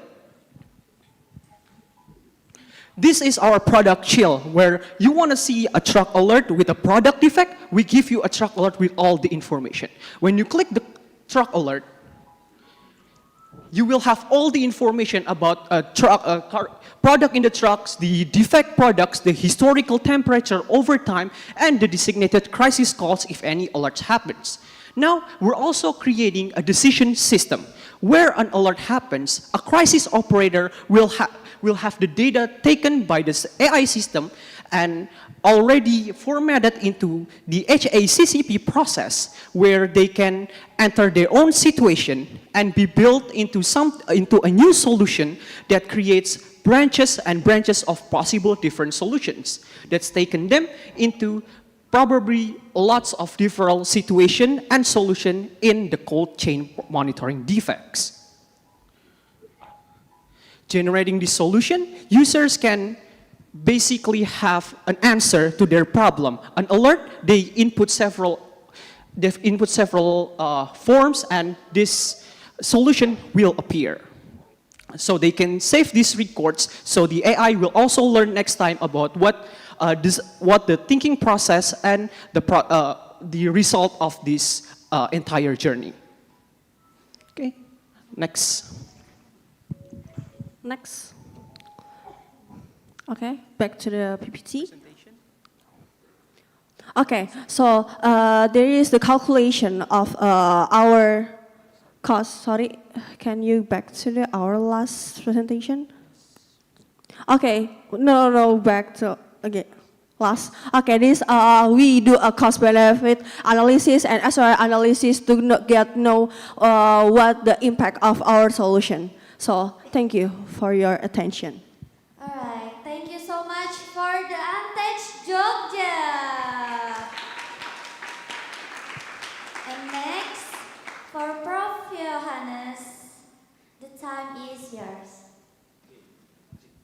Okay. I have one question for your groups. When you show the prototypes, so you also provide the anticipation or something like that. And Yes. and then I just want to ask about the possibility that possible happen in Indonesia situation. It's about the connection or internet Oh, yes, connection. exactly. So maybe the problem is the system work, but the problem is not in your system, but the problem in our infrastructure. You know that the internet connection or something, how the system can detect like that and how to monitor like that, because the situation may be the lost connection or even the I'm not sure that maybe the system connect to the internet of the driver or the package internet of our driver or anything. What the consideration that you Okay, so basically our product use time temperature rule-based system, which the damage is temperature times the time to get from one place to another. So when a connection is lost, our possible solutions are first, if we lost connection, we will take the average route from one city to another that was used to be taken by another, by the same supplier and by the the usual driver. And the second one, if we lost the temperature because probably they are down in the sensor or something, we will use the last sensors that were tracked by the system into overtime. Alright, thank you so much for Prof. Johannes. And the next for the Prof. Ganesh. Hello, Prof. Ganesh. Hello? Hello, Prof. Ganesh. Yes. Hello.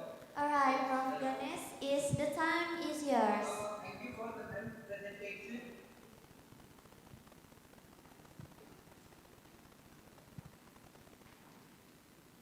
So you address the problem of cold chain blindness.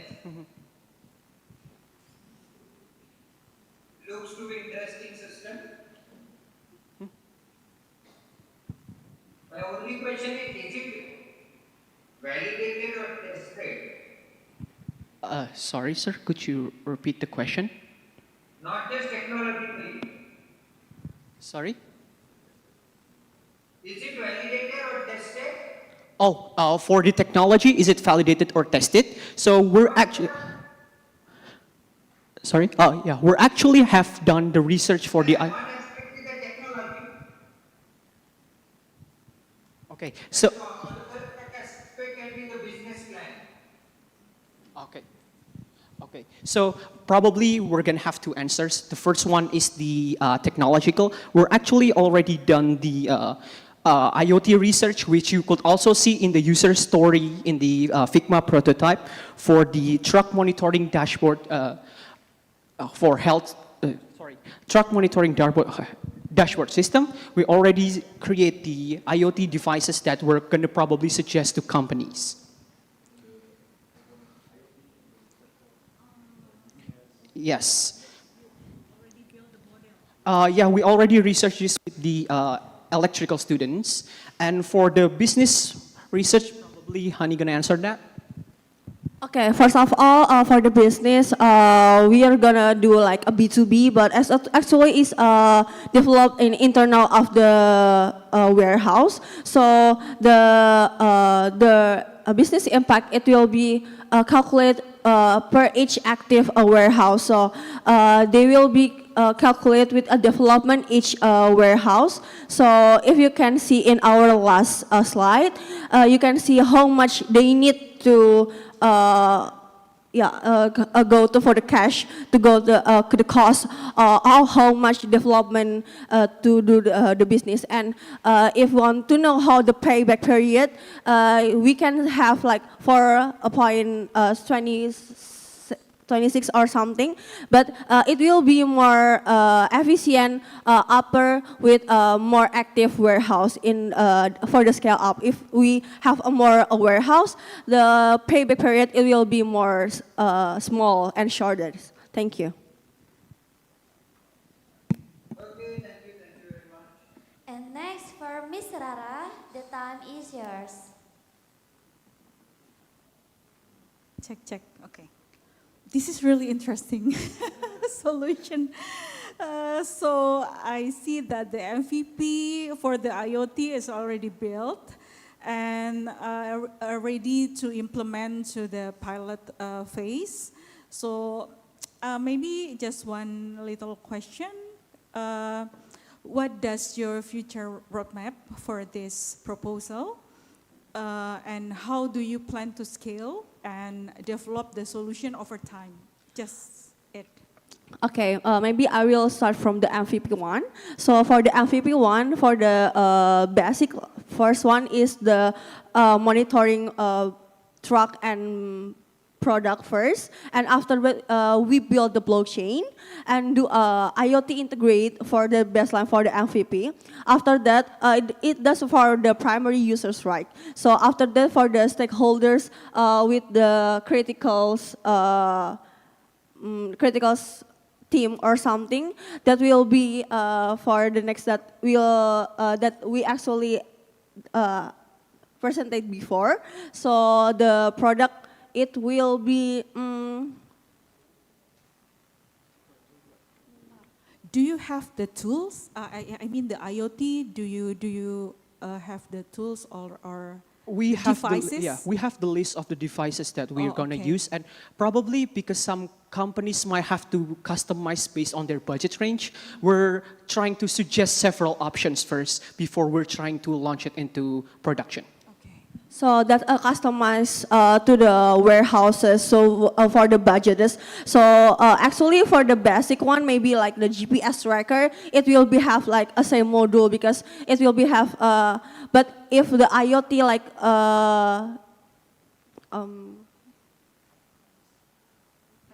If it's probably more advanced, like the temperature monitoring, that will probably have be more in the future. Thank you for Team Antek Jogja. Let's give big applause for top 10 finalists prototyping 2026.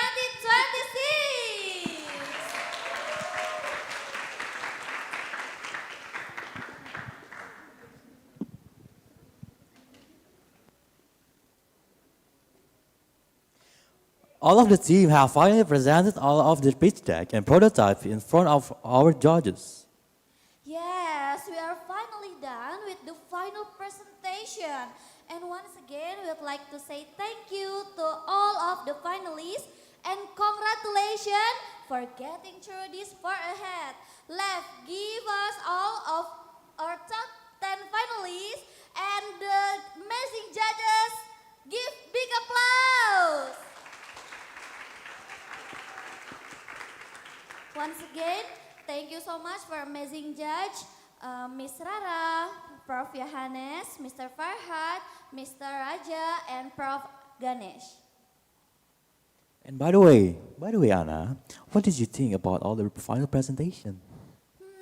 The final presentation, I think all of them were amazing and incredible. Yeah, for sure. 18 weeks, a single moment preparing the best for presentation. Alright, what do you think if we give a big applause for once again? Yeah, sure. Let's give a big applause for the top 10 finalists.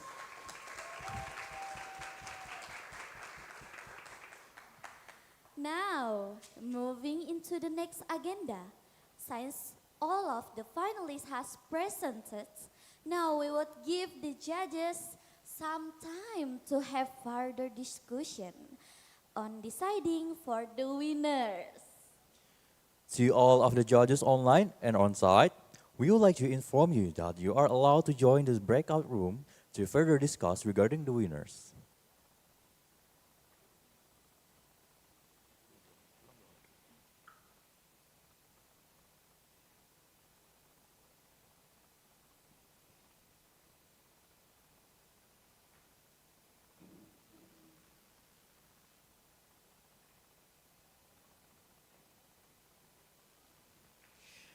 And for all the finalists on site, we ask you to please wait for a while. And for those finalists online, We ask you to not leave the Zoom meeting, but you are allowed to turn off your camera while waiting. Stay tuned, guys. Bye.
Tes.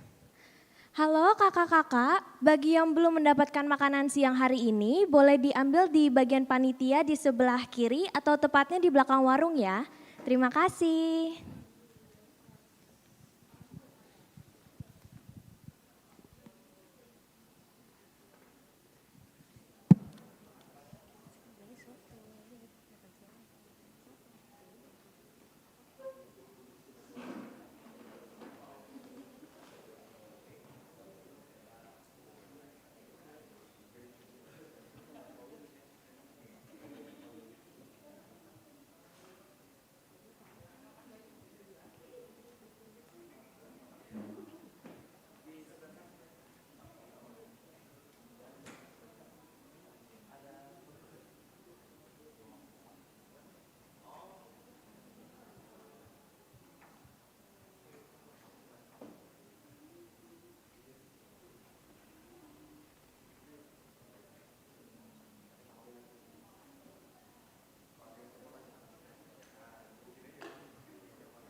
Check, check. Tes. Tes. Tes.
Tes. Tes. Tes.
Hi, hi, visionaries!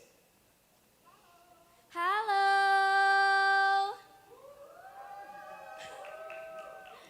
So, are you ready to start the winner announcement? Are you ready, guys? Do you feel excited or nervous? So, who do you think it is? You guys must be wondering, right? So, Alright, guys. Let's start with our third place winner of Proto-A-Thon 2026. The team that has shown amazing creativity, strong teamwork, and impressive prototype is. The third place is Minat Monggo Japri. Congratulations for Minat Monggo Japri. Please give them a big round of applause. The Minat Monggo Japri, please come up to the stage.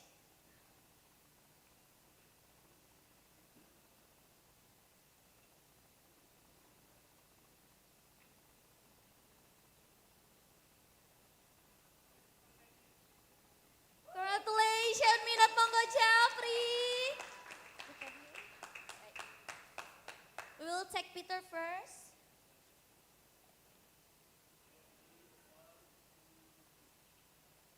All right. We have third place. And now, we are moving one step closer to the top. For the second winner place of Proto-A-Thon 2026 goes to Team Trio Gabut! Congratulations, Trio Gabut! Congratulations, and let's give them a huge round of applause. From Trio Gabut, please come out to the stage. We'll take picture first for the second place winners.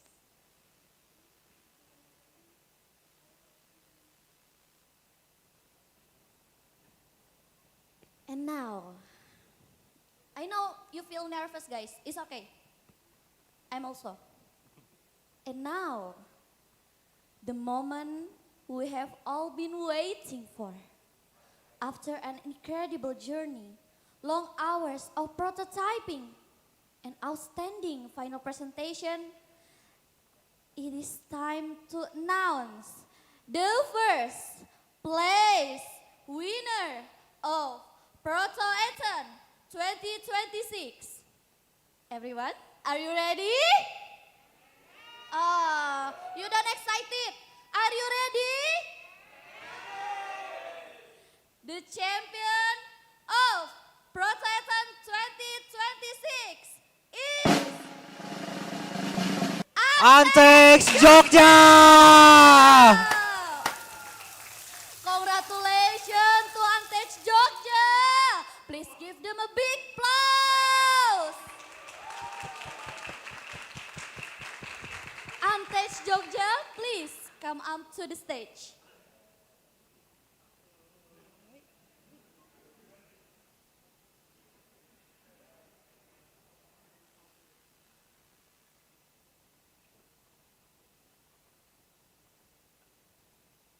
All right, for Antex Jogja.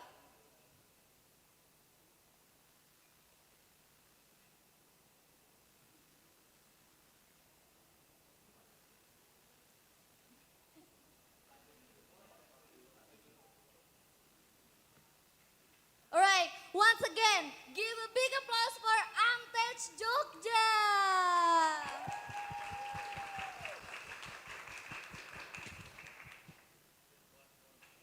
All right. All right, take your time.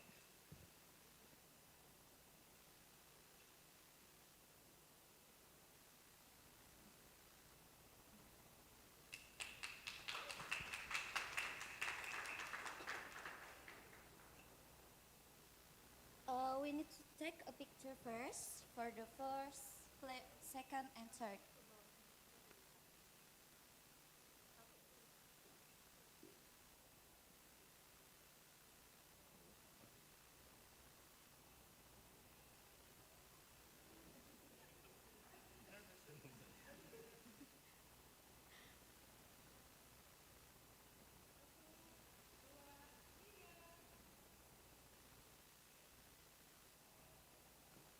All right. Can you give the one a big applause again for the first, second, and third winner Proto-A-Thon 2026? And now, to present the award to our winner, we would like to invite Ms. Raras, Prof. Johannes, and Kevin to come forward. Please for Mr. Raras, Prof. Johannes, and Kevin to come forward.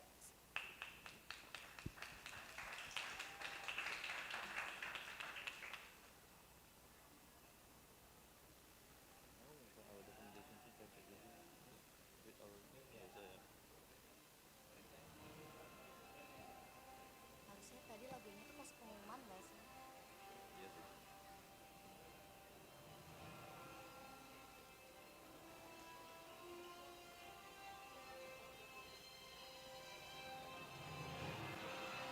And please for Kevin to give the third winners.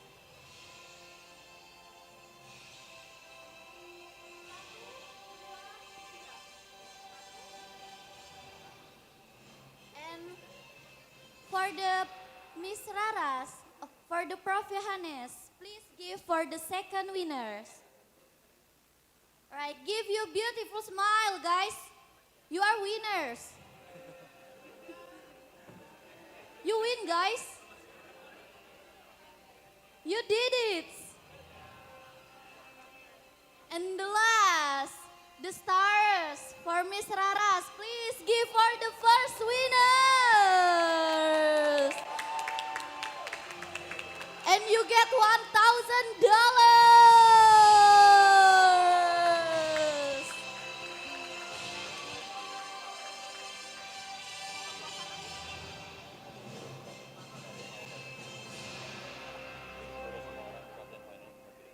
And now, may we invite our documentation team to capture this special moment with our winners of Proto-A-Thon 2026. Everyone on the stage, please look at the camera and give your best smile. Once again, congratulations to our winners, and you may go back to your team station after this.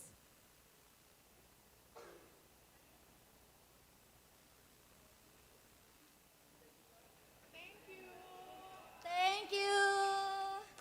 Thank you so much for Prof. Johannes, Miss Raras, and Kevin. And congratulations for the team who get the winners.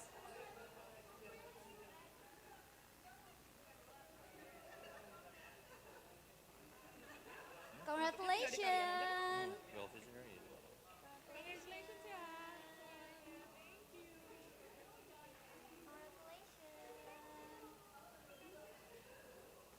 Well, visionaries, it really has been amazing experience to be working with you all. But the time has come for us to part ways. Honestly, we're so happy for this Proto-A-Thon 2026. And we know for the winners is so happy. I know. Look the smile. So big. If I win, I'm also like that.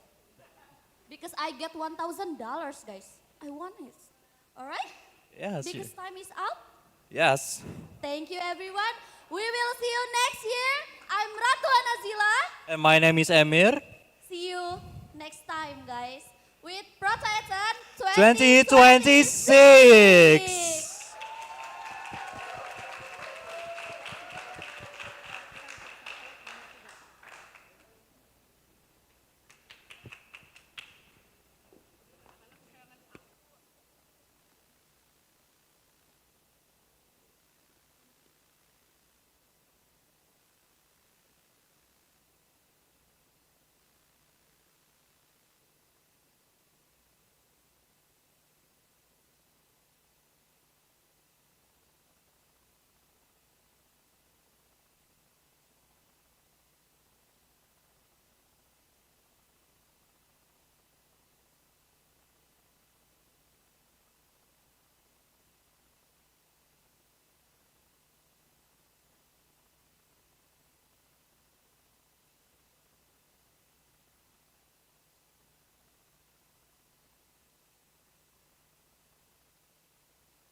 Check, check. All right, for all participants, please wait because we have a documentation session after final presentation.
Sedangkan kalau misalnya apa namanya trio gabut, itu tuh kelihatan masih ada satu dua yang nggak megang rolnya dengan baik gitu loh. Jadi kayak kebingungan gitu kalau misalnya.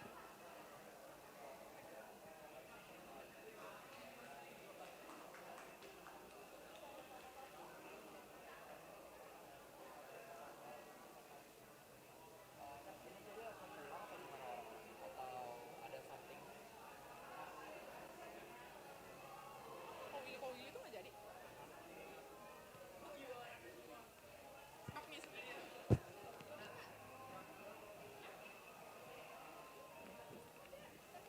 Ada apa?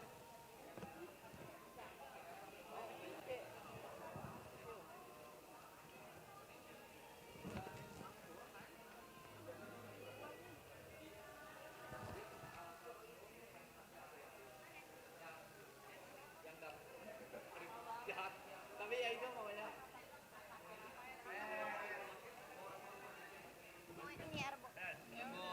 Karamel sama milk. Original nggak? Karamel sama milk.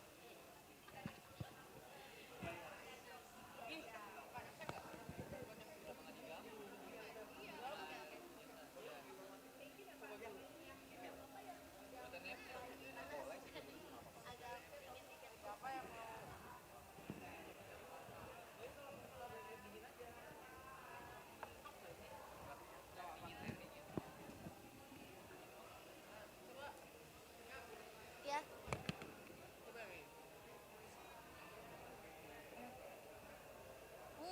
Udah tuh. Enak KTP. Aduh, buat toh. Bilang buat. Makasih ya. Ini malah 5 banyak. Oh gitu. Ini apa Gus? Ini buat matiin baterai. Oh. Orang Cikarang. Padahal dia juga Cikarang loh. Iya makanya orang Cikarang tuh harus. Oh, harus bisa. Futuristik. Kawasan industri loh. Itu loh.